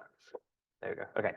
So I think generally what machine learning is doing in astrophysics and cosmology, and more broadly in the physical sciences at the moment, is making things that were previously impossible, possible, okay? So to a certain extent, it's like the development of calculus in the 17th and 18th century. Things that before we didn't have a tool to do, we now have tools to do them, okay? So I don't think that the best uses of machine learning are ones where we already had a tool. If you have some straight line with some error, some data with an error bars, and you just want to do linear regression, do linear regression, okay? But there are a huge number of problems that have never been possible to solve in the history of humanity and are now possible with machine learning. So I think we should focus on those. So the kind of question, and so this is linked to the earlier talk about cosmology. So things that we care about in astrophysics and cosmology are, for example, as a cosmologist, I care about lambda. Is lambda the correct description of dark energy? How do you reconcile that with the kind of microphysics? Is there evidence for evolution of dark energy? Also related to that is the Hubble constant. What's the current rate of expansion of the universe, and why is it inconsistent between different data? People also care about things like the galaxy halo collection. So in our cosmic web, how do galaxies form? Okay. Dust modeling, people care about that. I won't talk about why. And also things like AGN feedback. So how the biggest black holes in a galaxy kind of explode and blow off matter into the kind of surrounding region, and then how that in turn messes up all of the cosmological measurements because we're trying to use those galaxies to learn things about dark energy. So these are all very linked. And we have lots of data in at the moment. So I've worked historically with the dark energy survey, and we use this thing called DECAM, which is in Chile. Part of this was built in UCL, by the way. I'm now working with the Euclid space mission, so that's now in space at the L2 Lagrange point. And there are lots of other things going on. So we have a huge amount of data coming in. On the left here is Ariel, which is an exoplanet mission. And on the right is, as we saw before, the Rubin Observatory, which has the LSST survey as well. Okay, so I'm going to be biasly Bayesian. So if the problems we typically have are ones where we have data from our telescopes and we have models, for example, models about dark energy, and we can ask two kind of typical questions when we do model parameter inference. So one is, so this all might seem very basic, by the way, and nothing to do with machine learning, but the point is that you get the fundamentals and then you find out where it's no longer possible to solve this using traditional methods. Okay, so if, for example, you want to do parameter inference, so you want to say, if I have a theta parameter, and my theta might be what's called omega matter, which is basically the fraction of matter in the universe compared to dark energy. And I want to know the value of omega matter. I might want to construct a posterior distribution of omega matter, given the data I have under my model assumptions. Okay, so model assumptions is something about cosmology, but also something about my data, my noise model, and so on. Or I might want to say, given these two different models, what's the relative odds of each model being correct given that same data, okay? In lots of ways, these are the same problem. It's just one's continuous and one's discrete, okay? But it's helpful to think about them differently. Okay, so some examples where people have used machine learning to solve this problem. So these are generally simulation-based inference. And later I'll talk about kind of interpretation and generative AI methods as well. But in terms of actual like measurements, here are some recent examples. Some on simulation, some on actual data. So for example, estimating the mass of clusters using X-ray data, using simulation-based inference. Inferring the dust properties of galaxies using simulation-based inference. This is something I did with Pablo Lemos a few years ago now. This is a COVID paper, which is estimating the mass of the local group. So M31 and the Milky Way, the joint mass of those two things using simulation-based inference. Traditional methods wouldn't have really worked here. And also lots of people are working on more complex simulations because we don't understand for example, these AGN, these black hole feedback properties I talked about earlier. So here are two different hydrodynamic simulations of the universe where you can see the kind of, so this is gas temperature, okay? So on the left, you can see the illustrious simulation, and you can see the blue outline of the cosmic web, okay? And these two simulations had the same initial conditions, but on the right, because of a different model of, for example, black hole feedback, we get very different gas temperature, and this is about 4.5 billion years ago as the simulation runs forward in time. So you can see, for example, that there's a point there where two galaxies have kind of exploded, but in a kind of dipole shape, direction. And this is something that we currently don't really understand in our modeling in astrophysics and cosmology, and simulation-based inference are allowing us to kind of answer questions based on our data about that underlying mechanism of the galaxy formation. For example, using moment networks, in this case with camels, and this is also something that I worked on with Ben Van Delt, which is just a fast way of doing simulation-based inference. So in this case, learning this A supernova parameter, so it's not just black holes, it's supernova that blow up. And you can learn that parameter given data using machine learning, in particular simulation-based inference. Okay. And then just on this last whirlwind tour of simulation-based inference before I actually go into the maths, and then talk about other parts of machine learning. This is my work with the Dark Energy Survey just a few months ago now. And so what these machine learning methods, in this case simulation-based inference, allow us to do is accurately model our data in a way that was not possible before, okay? So before, what we had to do was write down a form of a likelihood that was approximate, and then we had to do data cuts so that that likelihood was valid. We wrote down a Gaussian, and then we did our inference with certain summary statistics of our data that we were able to model with pen and paper or maybe kind of numerical methods. We were not able to use our full data. In the case of the Dark Energy Survey, we have a rich map of dark matter that we can reconstruct, but it's not really possible to use all that with traditional methods. Here you can see the blue contour and contrast it with the widest yellow dashed contour. Using simulation-based inference, we're able to do more realistic modeling and therefore get more accurate analysis, and then that permits us to use more of our data, okay? So we're able to model things we weren't able to before, so we're able to use more of our data. And in this case, we get from the wide contours, and in particular, this W parameter tells you about how cosmologically constant dark energy is. And using this full map inference, we end up getting a much tighter contour. And in fact, we double our precision on these parameters.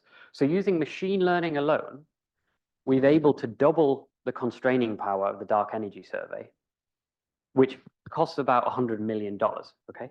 So to reproduce that, you would have to do the Dark Energy Survey 3 more times, okay? To get that same level of precision using traditional methods. So this is really showing the power of, and in this case, the blue contour are the most constraining weak gravitational lensing results of dark energy to date, okay? So this stuff is really useful for actually learning about physics. I'm going to ignore that, okay? So I'll just put this back to here for now. Okay, so I'm now going to write down that thing I said, that the way I think of these problems as a kind of tutorial way of doing it, and my kind of wave function of statistics. So I'm going to do 2 axes. And on this axis, I'm going to put theta. So remember, theta are the model parameters. And this is a vector axis, right? So imagine it going out into many, many dimensions. So you might have a model and you might have some free parameters you don't know within that model. So mass of the Higgs, fraction of dark energy in the universe, that kind of problem, okay? And then on this axis, you write down, this axis I have data. And again, this is a vector. So you can imagine this coming out forward in some higher dimensional space, okay? And so with these 2 directions, so now I'm going to kind of construct the joint distribution of these 2 things under a given model. So let's say I'm calling this model 1, okay? So let me first write down the actual density these are drawn from. So for a given model defines this joint density, okay? So I'm not sure which color will work for the people at the back there, so I'm just going to try and do it like this, okay? And color this in, okay? So these are the kind of 1 sigma, 2 sigma contours of some density. So just contours of a density, okay? Can people at the back see the color? Okay, good. Okay, so this in a sense just defines a statistical model, okay? What this means is a bit confusing because this is any particular data, right? Not the actual data you observed, okay? And these are the parameters that you don't know, okay? So what's one way of constructing this? Because if you know this, you can then derive lots of other properties from it, right? Okay. So if you were to know this, if you have some observed data, XO. So I now take my telescope and find out what X actually is. What are my data? Okay. And it just defines a point on this line, right? So I have XO. And so if I were to slice across this density, okay, that just defines P of theta given X observed, okay? So that's just the posterior distribution for the particular data that I have observed, okay? But my data model as a concept gives me such a thing for any particular data that I can observe. So I could get a different data observed and I would get a different posterior distribution, okay?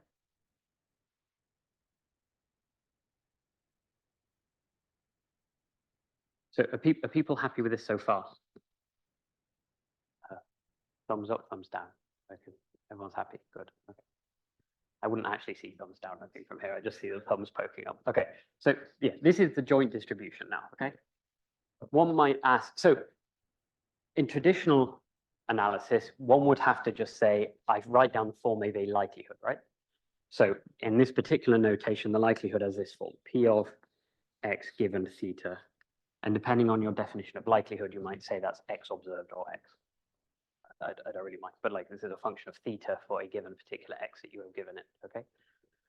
So when you do this in traditional methods, you now say, well, I assume that X has, for whatever reason, may have like Poisson noise, or is kind of Poissonian process, or Gaussian process, or so on.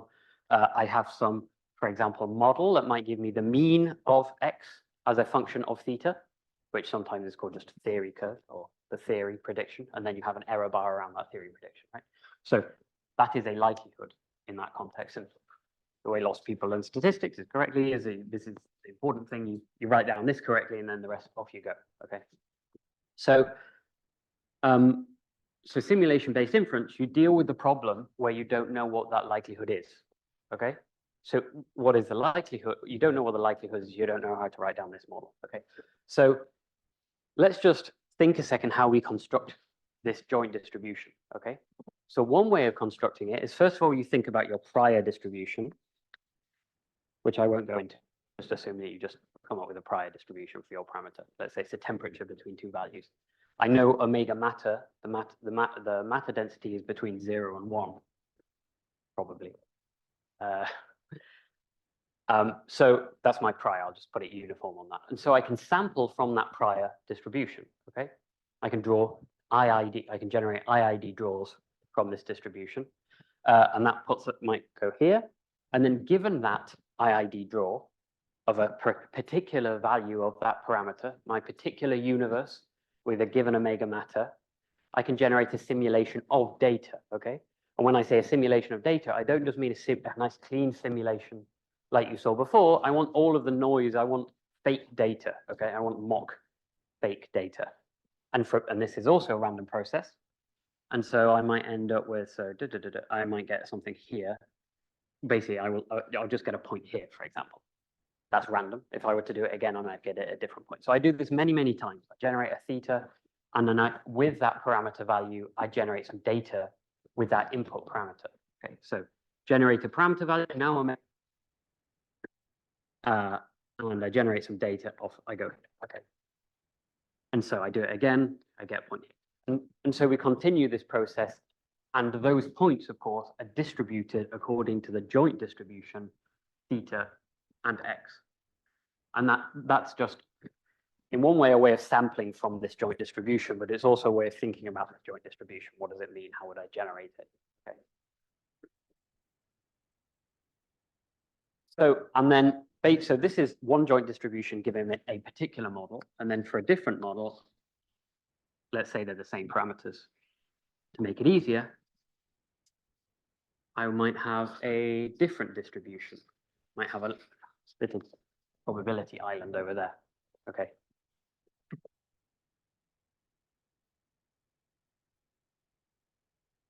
And this might be model 2. Okay. So with these two plots, I think if with these two plots, you basically have all of statistics, at least Bayesian statistics, summarized in these two things, right? You have a joint distribution of parameters and data, and you have different models, okay? And anything you would want to know can basically be derived from these things, okay? So are people happy with that? Does anyone have a clarification question? Even a silly one? Okay, so let's move on. So I'll kind of go to simulation-based inference, and I'll talk about generative AI and anomaly detection and interpretability in the context of this plot, okay? So let's think first about just normal machine learning and doing regression, like the MNIST problem that Lucas was just talking about last time. I have some data, which might be just an image, and I want to know something about the data. Let's make the thing we're learning continuous because it's easier. So let's say you have a, I don't know, an image of the CMB and you want to know the temperature of this. I should know that wouldn't work. Okay. You have, I don't know, what's continuous from an image? I should have thought of one before. You have an image of the CMB and you want to know the amplitude of the fluctuations in the early universe. Okay, fine. So in traditional machine learning, like regression, you come up with some problem where you construct some F, which is a neural network, for example. Like, I'm not going to go into that because Lucas went into all the gradient descent and so on. But you have some F, which is very flexible and changes, and you can change it and optimize it. So you want to find an F of your data that, for example, if you're doing regression, gives you some theta parameter, okay? And so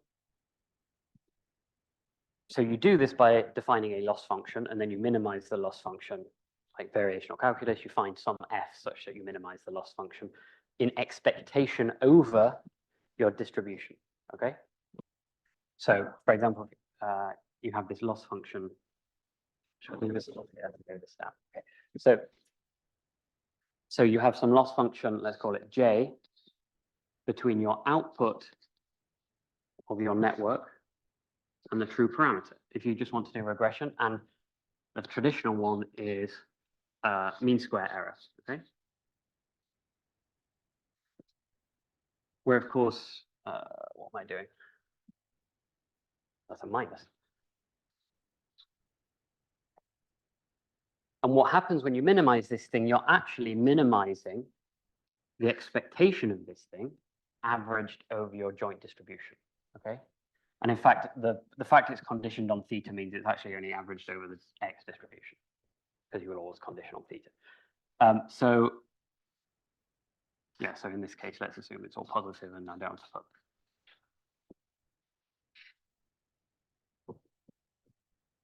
All you're doing is finding F such that you minimize this whole thing, right?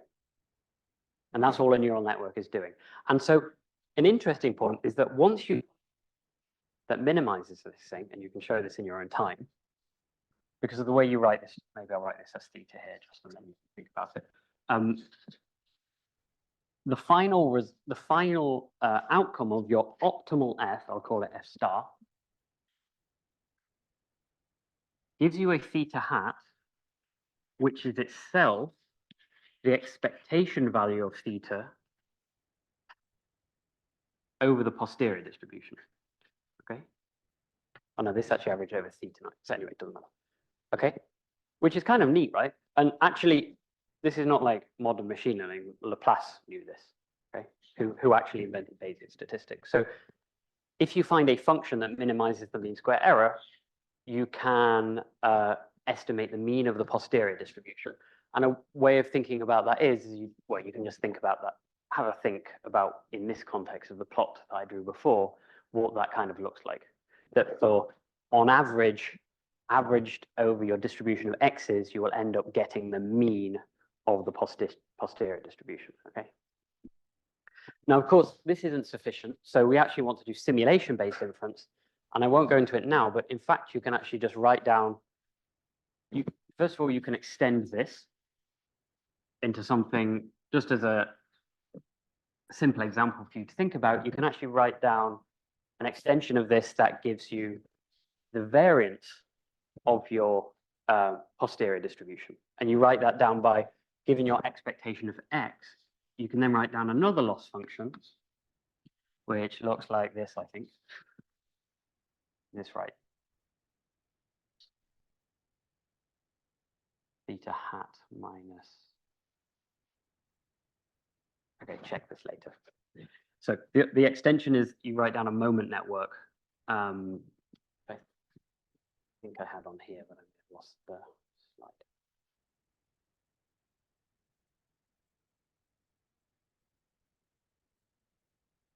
I think I've lost it, unfortunately. Oh, well, doesn't matter. You can extend this, and instead of getting the mean of the posterior distribution, you get the variance of the posterior distribution. And that basically you're already at simulation-based inference at that point, okay? And this is an example here on the right where you're getting the mean and variance, okay? So just estimating the mean and variances of the posterior distribution using a neural network is doing simulation-based inference. In reality, the actual implementation is more complex, and instead you can use density estimation methods to learn the full likelihood, or the full posterior, not just these moments of the posterior distribution.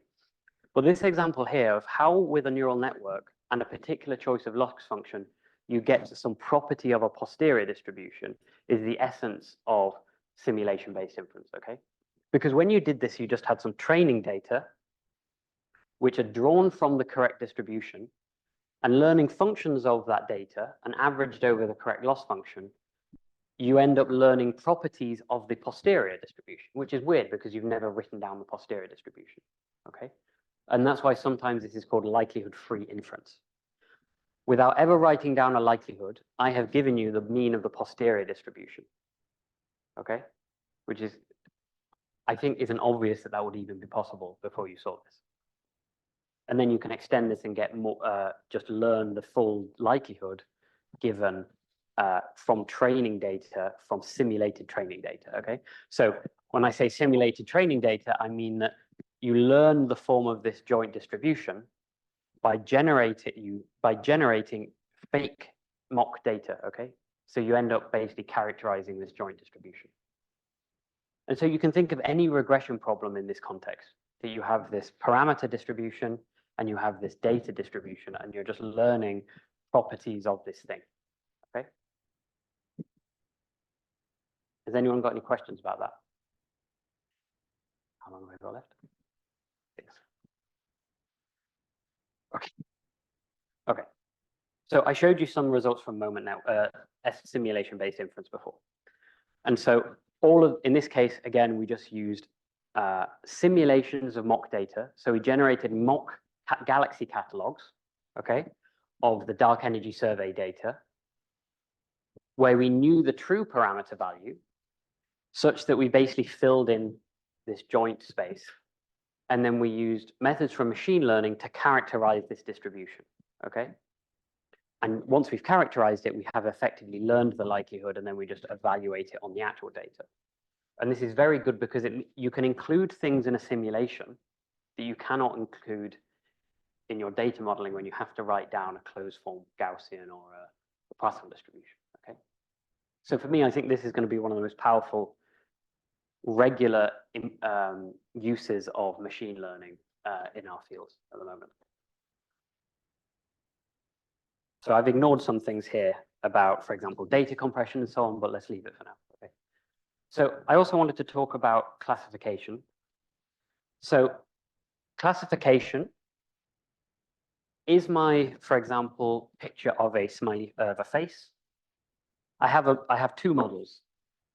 One in which, so this is now another application of machine learning, okay? So now I have a situation, everyone's seen it before. You have a neural network. Is it a cat or is it a dog, okay? Equivalently, is my picture of a person with a smiley face or a sad face? I'm assuming this problem is binary and there's nothing in between, okay? So this is often characterized as a classification problem, right? Which it's useful to think about because actually, typically what you're doing is saying, is the probability of model 1, given my observed data, greater than the probability of model 0, or model 2, I think I called it, given my observed data. So classification is itself can be framed in this context, okay, right? That you have these 2 distributions, you have data distributions, and what you're trying to find is what's the relative odds of these 2 models, okay? And on the slides, there's linked to something called evidence networks, which you can flip this and then just calculate the Bayesian evidence. So do model comparison using a neural network using this effect, okay? So whenever everyone talks about classification, this is kind of what's going on in the background, okay? And so by extension, yeah. So I've given you some examples of SBI and astrophysics. Another thing people care about as well as classification is anomaly detection. So let's go back to the wave function of statistics. What is anomaly detection? So for this, I actually want to not care about my parameters for anomaly detection. So let me I'm going to throw this away now. Actually, I'm going to say for model 1, remember X is a vector, so it has many elements. So let's say that X has 2 elements, and it has this shape. This is the density of X alone, okay? Now, you can construct that by just plotting just the X values, not the theta, but you generate the data in the same way, okay? So you generate the parameters, generate some fake data given those parameters, but then we just ignore the parameters, okay?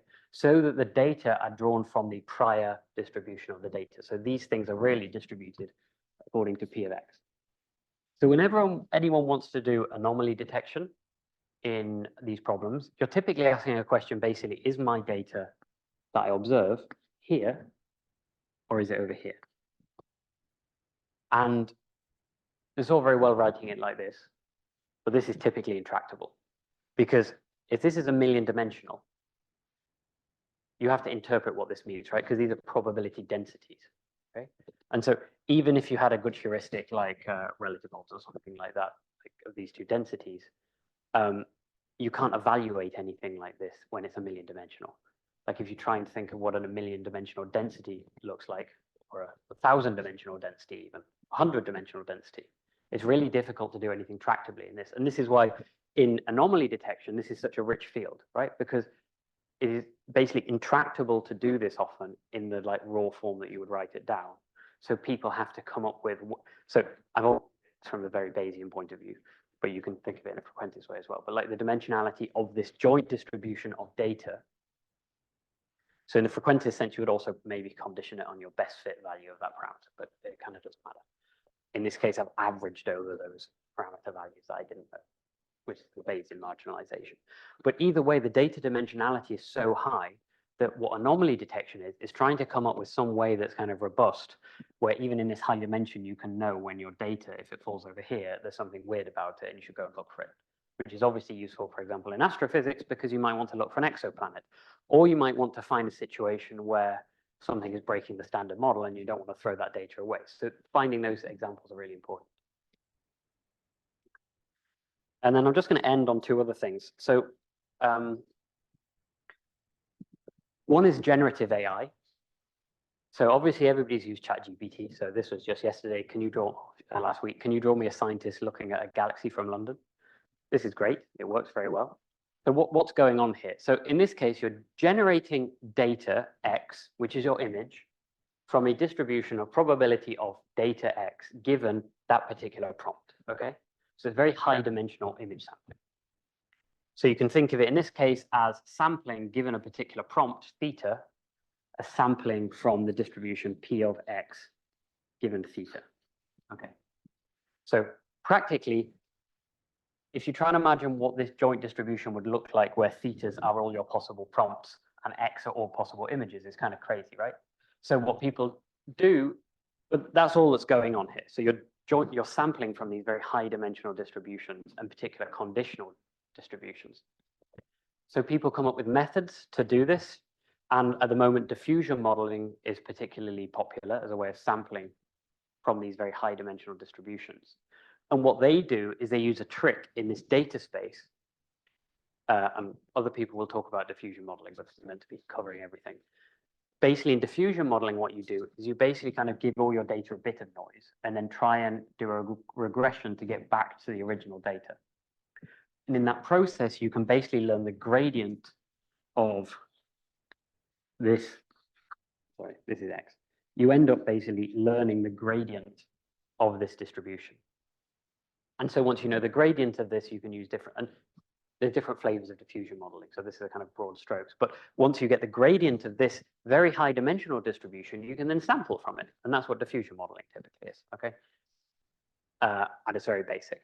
So this is like an amazing result where you use a neural network to learn this property of a very high dimensional distribution that you would never be able to write down or even consider what that looked like, but you're able to learn a function which kind of gives you the gradient of it.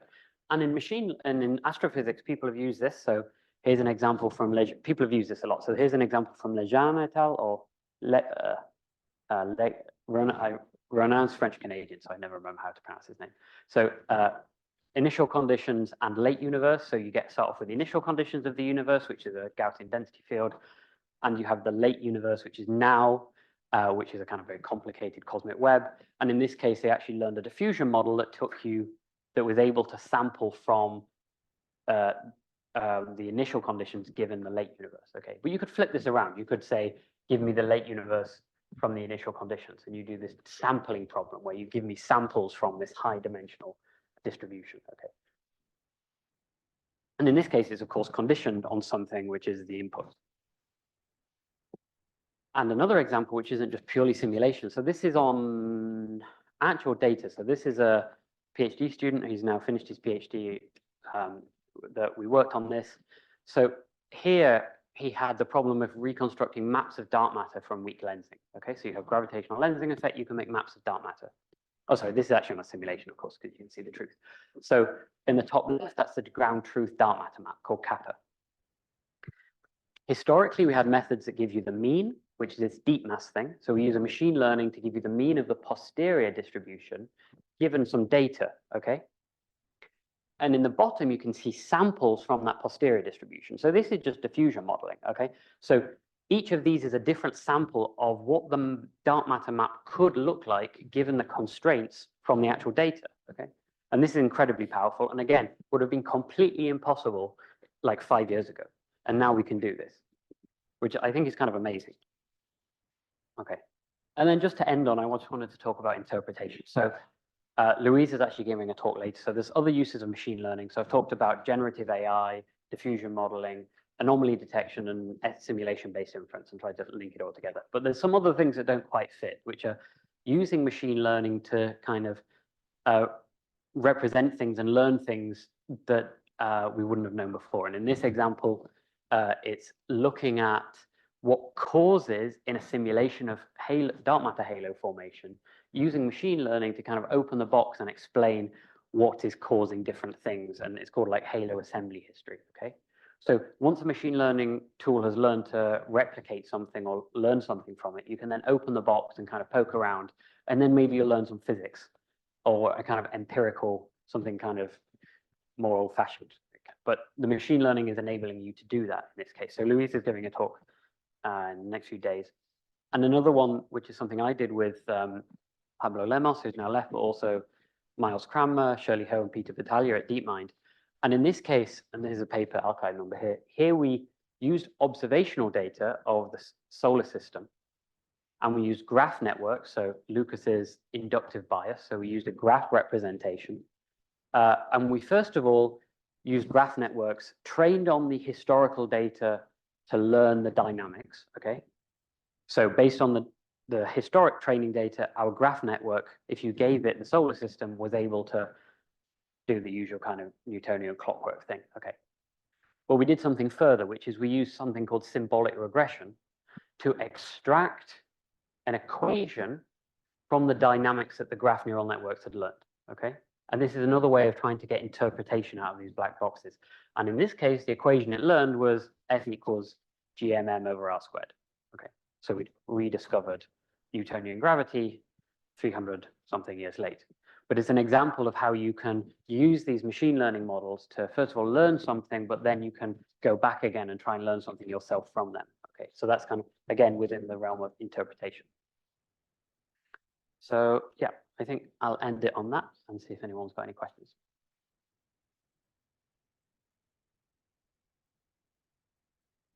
Thank you very much. Is there any question? You made this example where you people train diffusion models to simulate effectively learn how the simulation evolves over time. And I find this a very nice application of diffusion models because you really have a physical interpretation of the time direction here. And I was wondering if people are actually trying to train these diffusion models in a way such that you really get every intermediate stage of the simulation correct. Yeah, I'm not sure in that case if you can even do that, because it's not guaranteed that the intermediate stages are physics, right? Yeah. Like, the only constraint is that the end thing is the end thing and the start thing is some Gaussian noise. So yeah, I think people are working on physical interpretation of diffusion models, but I think in that case, I wouldn't dig too deep into, in that particular case, what's going on in the inside, because it might learn dynamics, but they're not physics. I mean, you could also, like, if you have full access to the simulation, you could also train the diffusion model in a way that it learns all the intermediate stages as well. Yeah, but I'm not sure. You could do, yeah. But then is it a diffusion model? Because you need to be able to do this regress back thing. And I don't know if that would break, because you're basically denoising when you train a diffusion model. That's true. So I'm not sure if that would work. But as I say that, I'm sure that someone's probably done it. So don't, I suppose, Google it. Thanks. Lost track. I think we can go here to UPS signal lost. Okay. Hey, very nice talk, Neil. Is this the thing you're showing up now? Is the problem made easier by the fact that you've got the sun as a very heavy mass in the center? And would it have been more difficult if everything had been similar masses? No, actually, I think that made it much harder. Okay. Because the sun overpowers everything else. And so we had to have the moons in there as well, because otherwise you just learn Kepler's law, which doesn't tell, you don't learn that the gravity goes both ways, basically. So actually in experiments, if you just have three things of similar masses, it works much better, actually. Okay, we have one question there.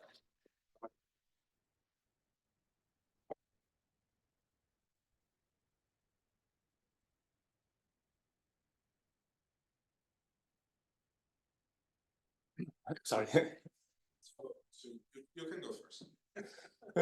Go ahead, go ahead. It's you. Okay, it's here. Does this work? Which way? This one? Yeah. Yes. So you emphasize the mean and the variance, but those are of course metric dependent in that the mean of x squared is not the square of the mean of x. So do you have to worry about which metric you're in order to get things to behave nicely? In the regression, learning the mean of the posterior. Well, in any of it. Well, actually, that Like exact problem. you had a flat prior and omega, that'd be another example. Why not 1 over omega, you know? On the prior front. Well, in all of it, wherever you talked about means and variances, it just struck me that you get different functional forms. Yeah. So in the example where you're saying the square and so on, we actually use that to then get the higher moments. So we learn the mean and then we learn the variance of the posterior just by squaring the output. So we actually use that fact in that case. And that's what we were calling moment networks, which are these super fast ways of doing this. On the prior front, it just factorizes out. So you can use any prior here and then just divide it out at the end. But you're right that depending on if you learn, some people in simulation-based inference learn P of X given theta. And some people learn P of theta given X. And I usually learn P of X given theta because then I can always, after the fact, change my prior. I find it to be far more flexible than I don't have to bake it into the simulations. We have one last question over there. Yeah, just quickly, I was just wondering, is the code and are the data to this paper public? Because I'm thinking of this as like the perfect, student exercise in some machine learning course or something.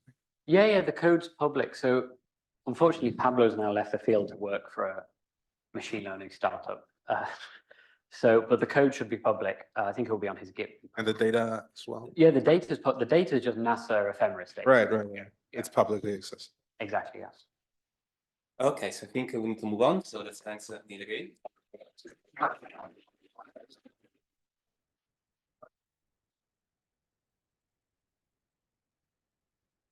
So we are now moving to the application of machine learning. Yeah,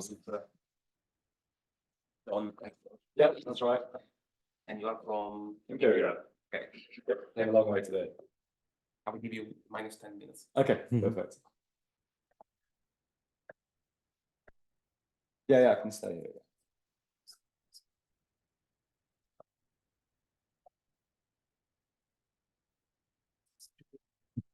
Yeah. Should be good now. Can we remove the It should automatically go away, Okay. but let's see. Very good. So yeah, hi everyone. I'm John. I'm going to talk about types of machine learning and their application in particle physics. Before I start, I should just say my voice is a little bit hoarse. I had my mate's wedding on the weekend, and it turns out that singing Islands in the Stream at the top of your voice on on Saturday night at 1 a.m. is not the perfect way to practice for a talk. But yeah, hopefully it lasts with me the whole way through. Okay, so just to set the scene, where does particle physics sit in the big data landscape? So we've heard from Danny about the collisions that we perform at the LHC, operating 40 million times a second, and at the interaction points we house these huge experiments. For example, the CMS detector, which has over 100 million readout channels. So it's the coupling of these many collisions with extremely complicated detectors, which means that our data sets really are astronomically large. There's around 500 terabytes of data which flow through the CMS machine per second. Of course, we can't read all of this to disk. We have to do some real-time filtering of the collisions, what we call the trigger. But even after the trigger, we have around tens of petabytes per year saved offline for further analysis. It's not only the fact it's large, though. The data set's large. It's also extremely diverse. We have a plethora of different detector technologies with different geometries and readouts. It's well understood, the small uncertainty in the data, and it's well structured. And adding the fact that we, alongside the data, we have put a lot of effort in providing high quality simulation to provide this truth for inference. So it's these things which make particle physics the ideal playground for machine learning initiatives. All right, so the kind of analysis chain, the data flow, right, from data taking, we apply this online filtering, the trigger, to select which collisions are of interest to us, and then store this data sets for offline event reconstruction and classification, ultimately the statistical inference, and then the publication of our results. So, kind of looking back 10 years ago, the majority of places where we'd use machine learning would be in the event classification area. But then over the last 5 to 10 years, this has kind of proliferated to all of the different parts of the analysis chain. And that's the kind of message which I want to show in the slides today. Before I got onto the kind of meat of the talk, I thought it'd be worth showing a slide on Monte Carlo simulation, just to kind of emphasize how important it is to us. We're interested in inferring something about the fundamental physics, but what we read out our observables is just electronic signals in the detector. So how do we go from the theory to observables? Well, of course, this is a really complicated path. It's described by a highly intractable likelihood, which you see on the top right, which is a high dimensional integral over all of the latent features in the chain. So right from the hard scattering process, the parton shower, the interaction with the particles with the detector material, and ultimately the detector readout. So to kind of model what's going on, we use high fidelity Monte Carlo simulation of each stage of the collision event. And this is what provides our truth for inference on real data, or from a machine learning perspective, provides us labeled collisions for supervised learning. Okay, so an overview. I'll start in the same way as Niall, I guess, by having a disclaimer that I am a collider physicist working for the CMS experiment, which means that most of the applications that I'll show are with respect to CMS or in fact Atlas. And what I won't go into detail is like machine learning in the other areas of particle physics. This isn't to say that it's not used across the board, but yeah, the talk will focus on collider applications. And the topics which I'll go over are object identification and reconstruction, event classification, simulation or generative ML and inference. And I'll try to keep us as relevant as possible with mostly new applications and results. Okay, so firstly, object ID and reconstruction. And I guess like the poster child of machine learning in particle physics is jet classification. So what do I mean by a jet? A jet is a spray of particles in like a cone that's produced by the hadronization of quarks or gluons when they're ejected from the high energy collision. You see an example event display from CMS on the left here, which is showing an event which produces 4 jets. And what's interesting is these jets come in different flavors or different types, that all have different substructures.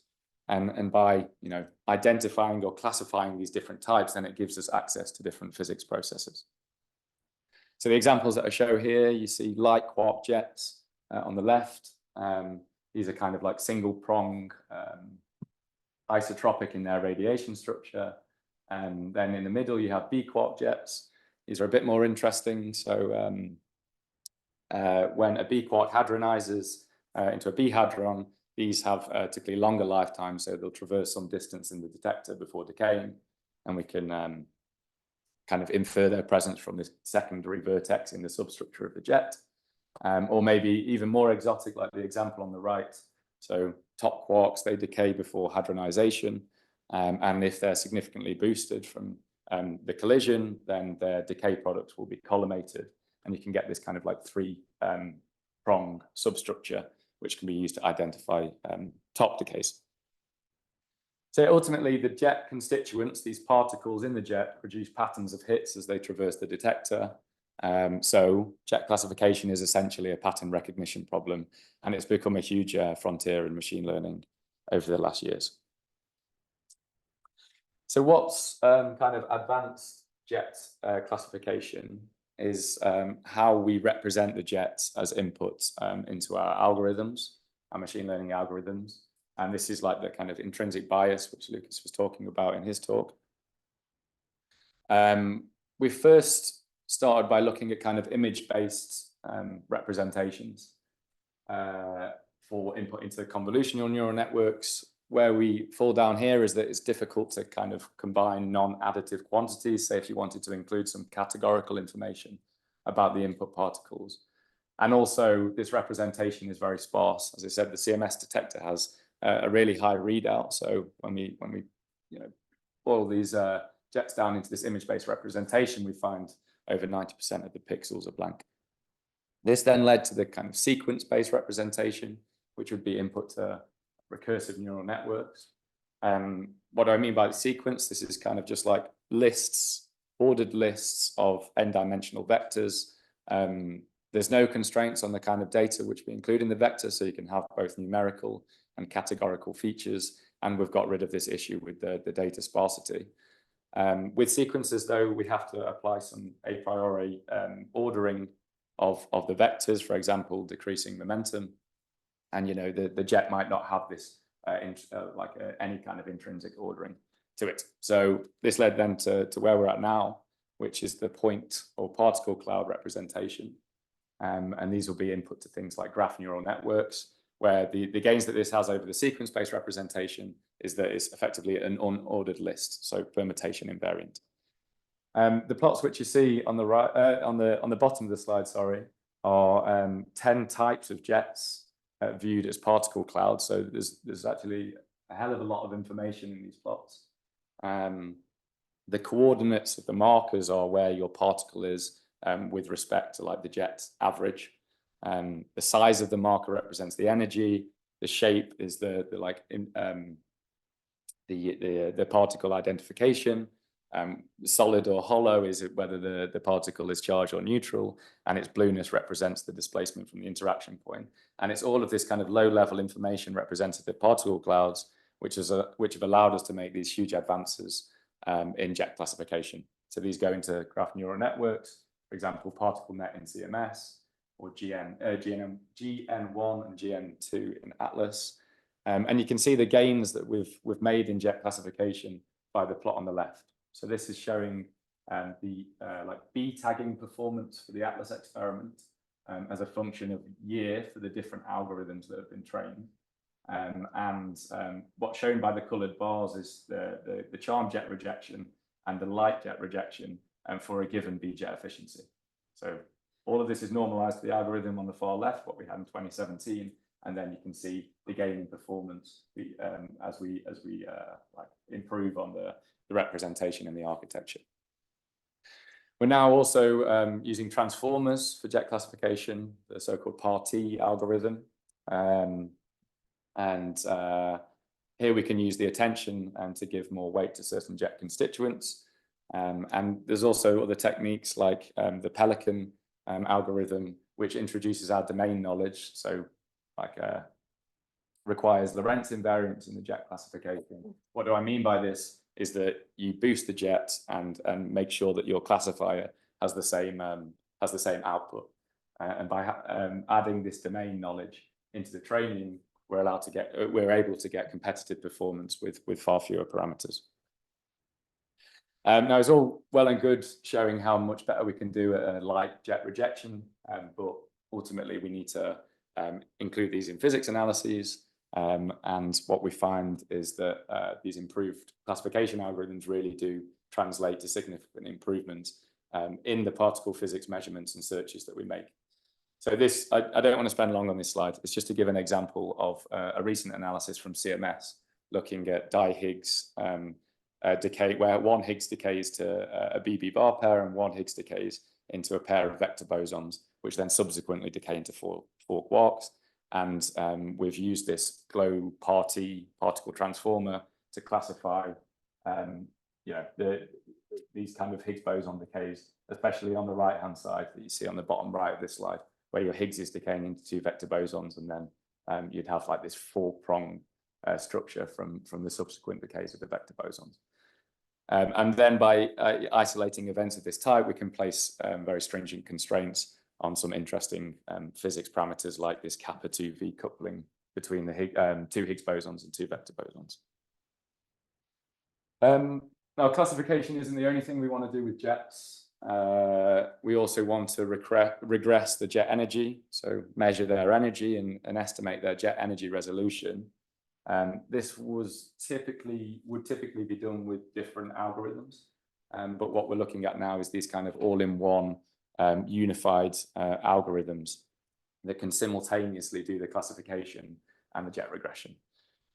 What it boils down to is quite a simple idea. You just extend the number of nodes, output nodes of your network, and then attach the nodes to different parts of the loss function. So you kind of summing the losses, one having been a classification loss, a regression loss, and then a quantile regression loss for the resolution estimate.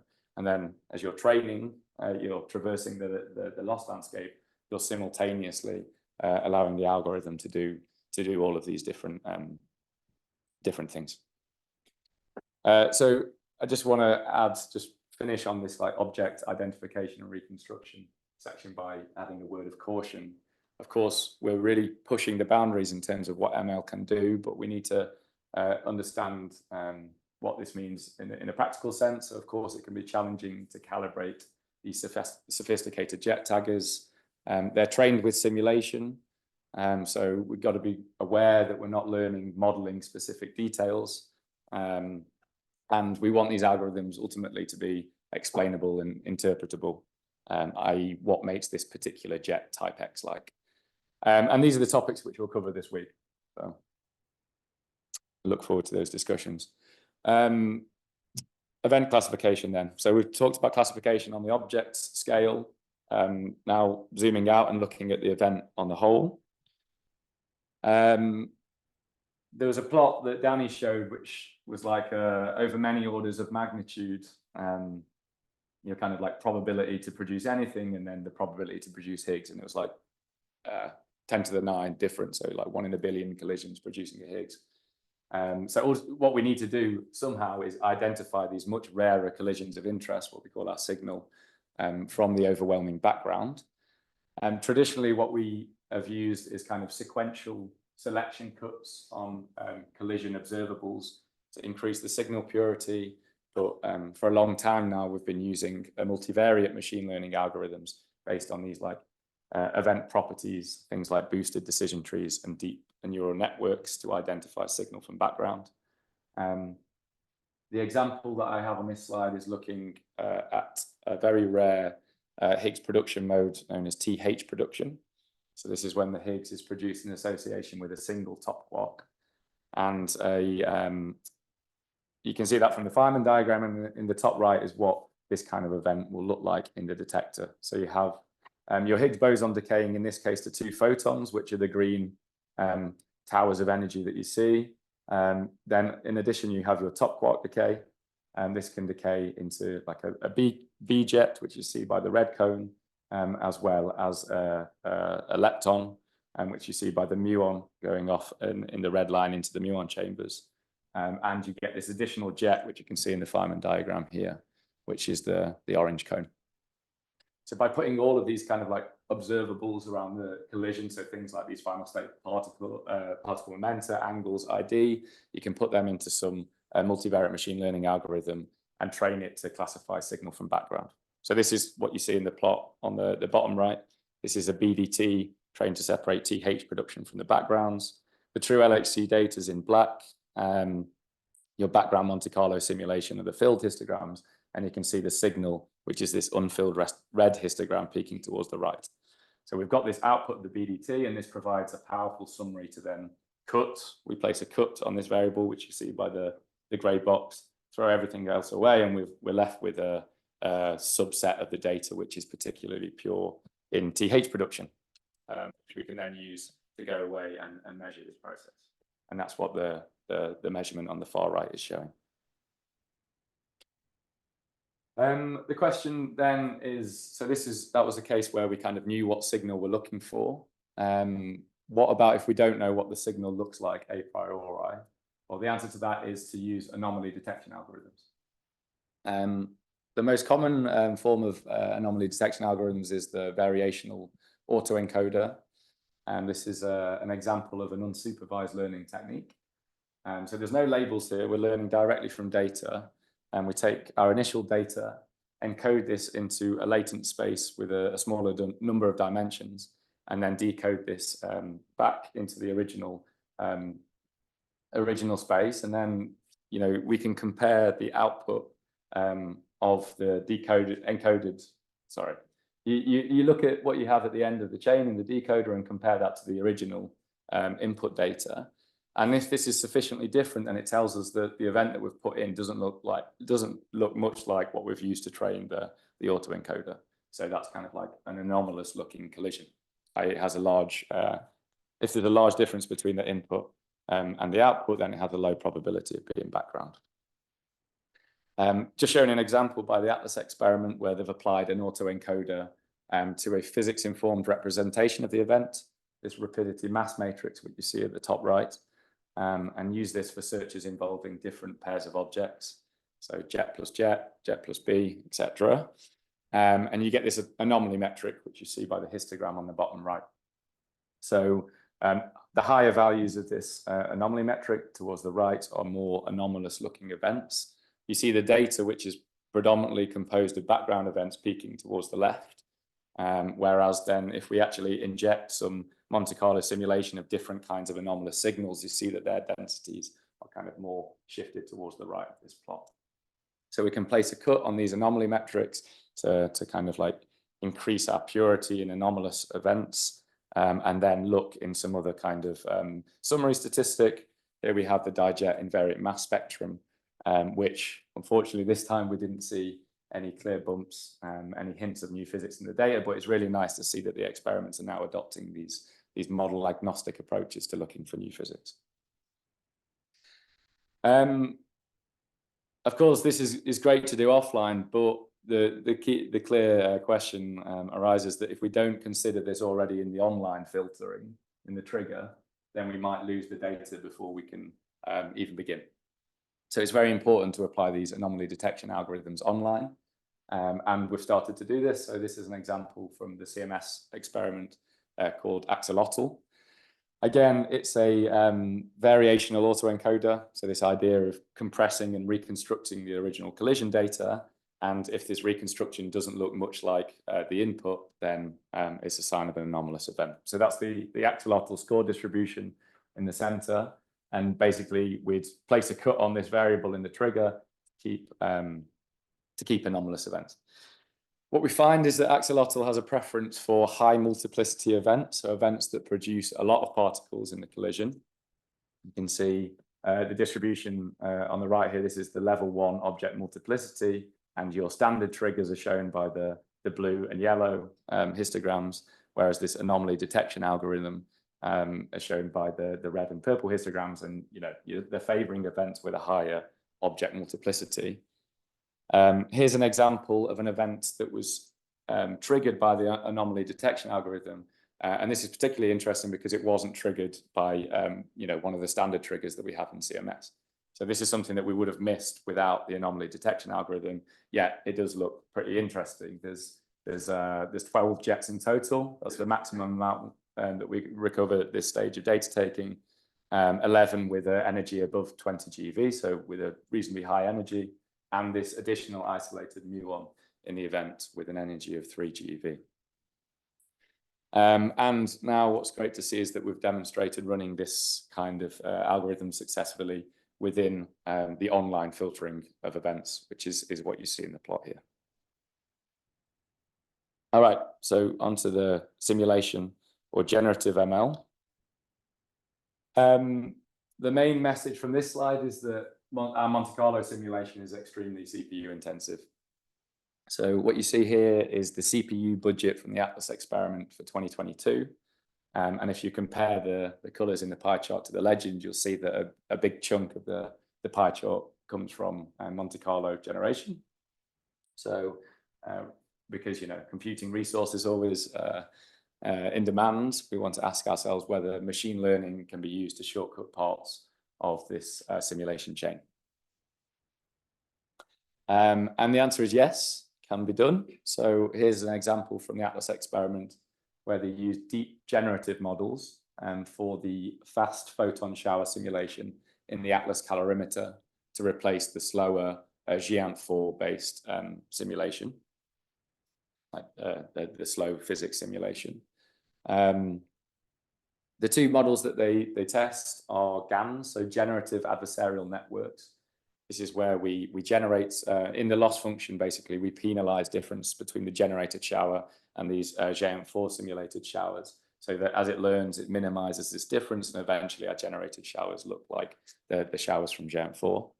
And we also look at variational autoencoders. So in much the same way as we train the anomaly detection algorithms, you have your GEANT4 showers, which you encode in a latent space of a smaller dimension, and then decode this to give your kind of like generated shower. And then when you're using this as a generative model, you snip off the encoder part, and then you can sample over your latent space to get the generated showers. The first thing to say is that these generative models significantly reduce the time for the simulation by up to 2 orders of magnitude. And on top of this, they have a very small memory footprint compared to the slow GEANT4 simulation. The plots on this slide are kind of performance plots. On the left, you have a measure of the total energy of the shower, response, and resolution. So what we're trying to look for are the colored, the red and the blue points agreeing with the black points as a function of the energy of the photon shower. And yeah, you can see here that there's pretty decent agreement. And it looks like the GANs do slightly better in terms of the energy response. On the right, you have, rather than the energy response, the actual shape of the shower that is produced with these generative models. In this case, looking at the lateral width of the shower. All in all, there's room for improvement, but you can see that the models, at least for low energy photons, both models do a good job at simulating this shower width. But then as we go higher in energy, so the top right is an intermediate energy photon and the bottom is a high energy photon, you see that the variational autoencoder is outperforming the GANs here. So that was for faster simulation. What about improving the accuracy of our simulation? This is really important that our simulation reflects the real data, because it means that our inference will be accurate. We're not introducing some bias into the measurement. So what we need to do is effectively calibrate our simulation, refine our simulation to the data, and this is a crucial part of any particle physics analysis. We've traditionally used a bin scale factor approach for this calibration, whereas now turning to machine learning approaches promises more like high dimensional unbinned calibration attempts. So the example I'm showing here is for a normalizing flow. What does a normalizing flow do? Basically, you learn this invertible mapping from a simple base distribution, like a multivariate Gaussian, to your complex probability density in observable space. When using this for calibration, we learn this mapping to be conditional on a Boolean that just tells us whether the event was from simulation or from data. So once we have this flow trained, we can take our simulation, map this to the base distribution, flip the Boolean switch to ask for what does this feature look like in data space, and then map it to data space, basically. So you're effectively morphing the simulation to data. And here are the results presented in this paper. So on the left is the morphing correction projected into one dimension. You have your simulation in blue, the initial simulation in blue, the data that you're trying to calibrate to in black, and then in red is your kind of corrected simulation. So you can see it aligns well with the data. This is an easy thing to do in one dimension. The key, what's impressive about this approach is that it's this higher dimensional calibration. So that's what the plot on the right is showing, your correlation matrix between the input features. In fact, it's the difference in the correlation matrix for data to simulation on the left, and then after applying this morphing with the normalizing flow, then you're able to kind of recover the correlation structure within your simulation, like calibrated to the data. Right, I might run a little bit over actually. 3 minutes, all right, I'll be as quick as possible. Inference. One of the key aspects of inference that we have is this unfolding. So what do I mean by this? This is reconstructing a true distribution of some physical quantity from what we measure in the data, i.e. after the smearing and reconstruction effects. We traditionally do this in kind of like a binned approach. So how do we do this? We calculate a response matrix extracted from Monte Carlo simulation, which basically tells us the fraction of some true bin I landing in Rico bin J, and then use this response matrix to solve the equation at the top right and effectively unfold the true distribution, which you can see by this differential cross-section spectra in 2 dimensions from the CMS experiment on the right. So the limitations of this is that it's limited to a small number of observables, and we present these as differential cross-sections in predetermined bins. Is there an ML approach which can get past these limitations? And the answer is yes, and it lies in the omnifold algorithm. So omnifold is this iterative neural network reweighting procedure.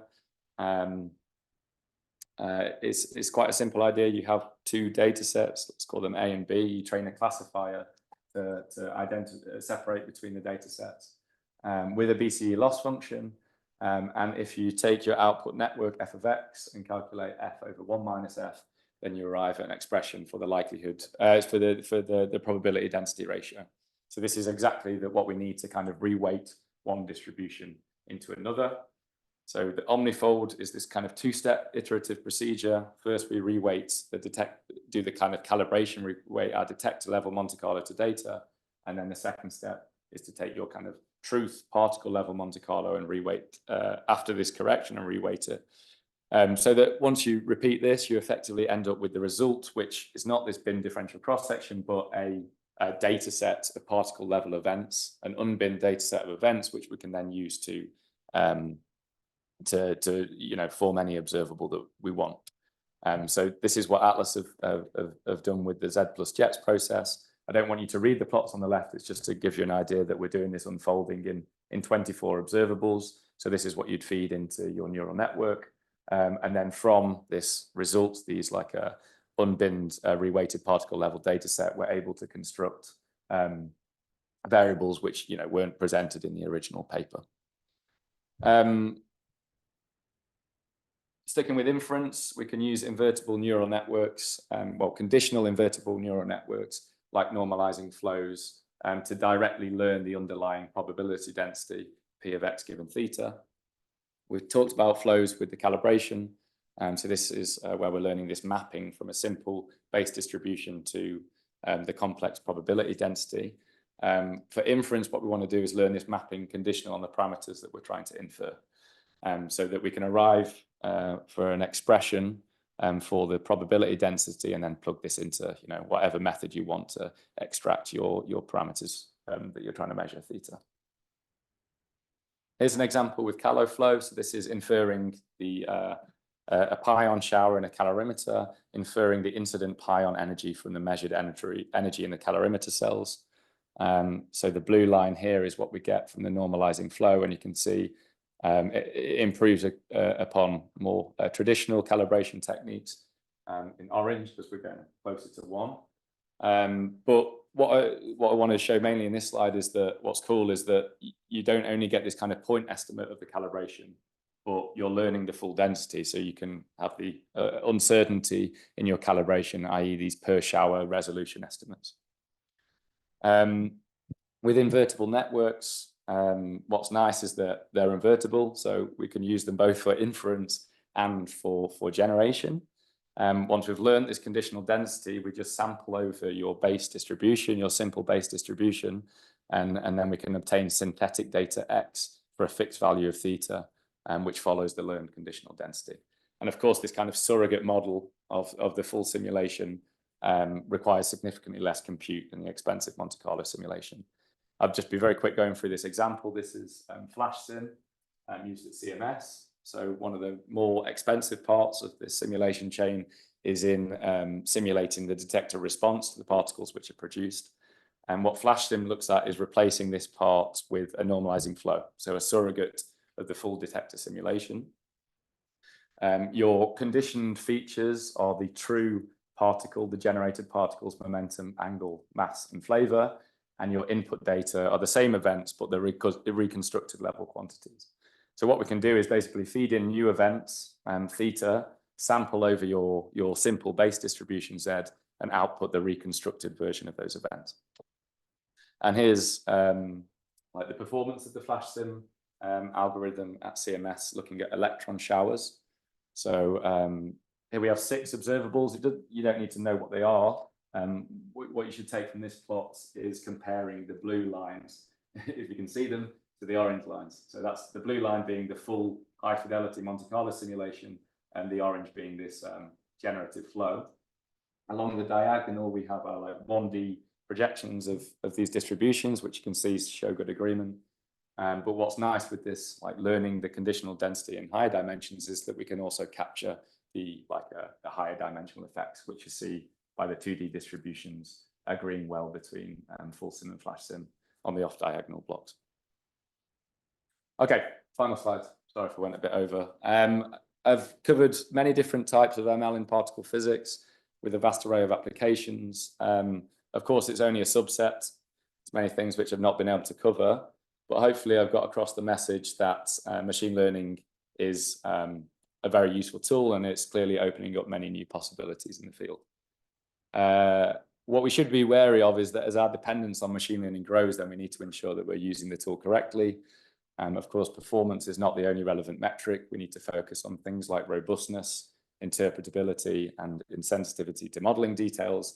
And these are the kinds of topics which we'll cover in the meeting over the next few days. So let's look forward to the interesting discussions, and thank you very much for listening. Thank you, John. Great talk. Is there any question?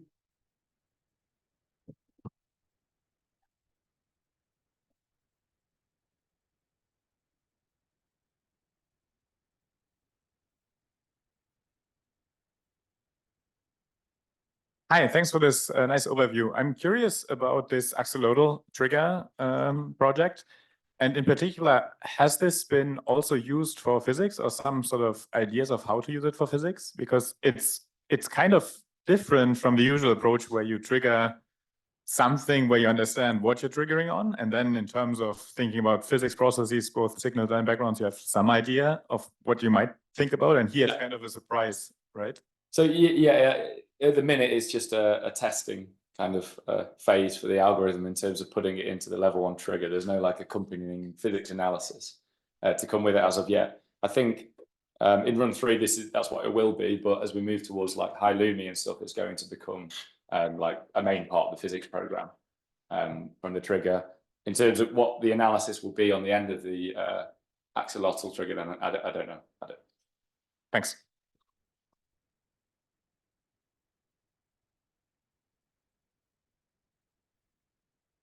Nice shot, John. I had a question about odd events. When we see odd events, they're always sitting in tails, usually. And tails are quite difficult to simulate in a fast manner. Previously, we used to use parameterized shower descriptions to do that, and the tails are very difficult to mimic and reproduce. You seem to have the same problem with the new methods. It's quite easy to get the central distributions right. Yeah. Tails are very difficult. Prospects, getting that right. It's a good question. I think we need to kind of rely on some more like important sampling techniques to focus on generating in the tails. I don't have anything off the top of my head which I can point to in terms of what techniques could be used for that. But yeah, Are these techniques more suitable than parameterizations? I think a combination of parameterizations and machine learning would be the better way to do it. Yeah. You don't want to learn statistical fluctuations in your machine. learn density, for example. Well, that's precisely the problem. Yeah. Yeah. To be solved. Is there any other question?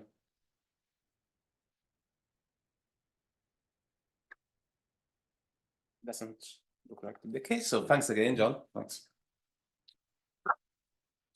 And is there an announcement before we close the session? Oh, just to say really thank you very much. Just to say thank you very much to today's speakers. There was an amazing range of applications that we've heard about, and it was all great. So much appreciation to the speakers. Thank you. And just to say that tomorrow the program starts at 9 o'clock in the morning, except 15 minutes exemption to everybody who heard the introductory talk today.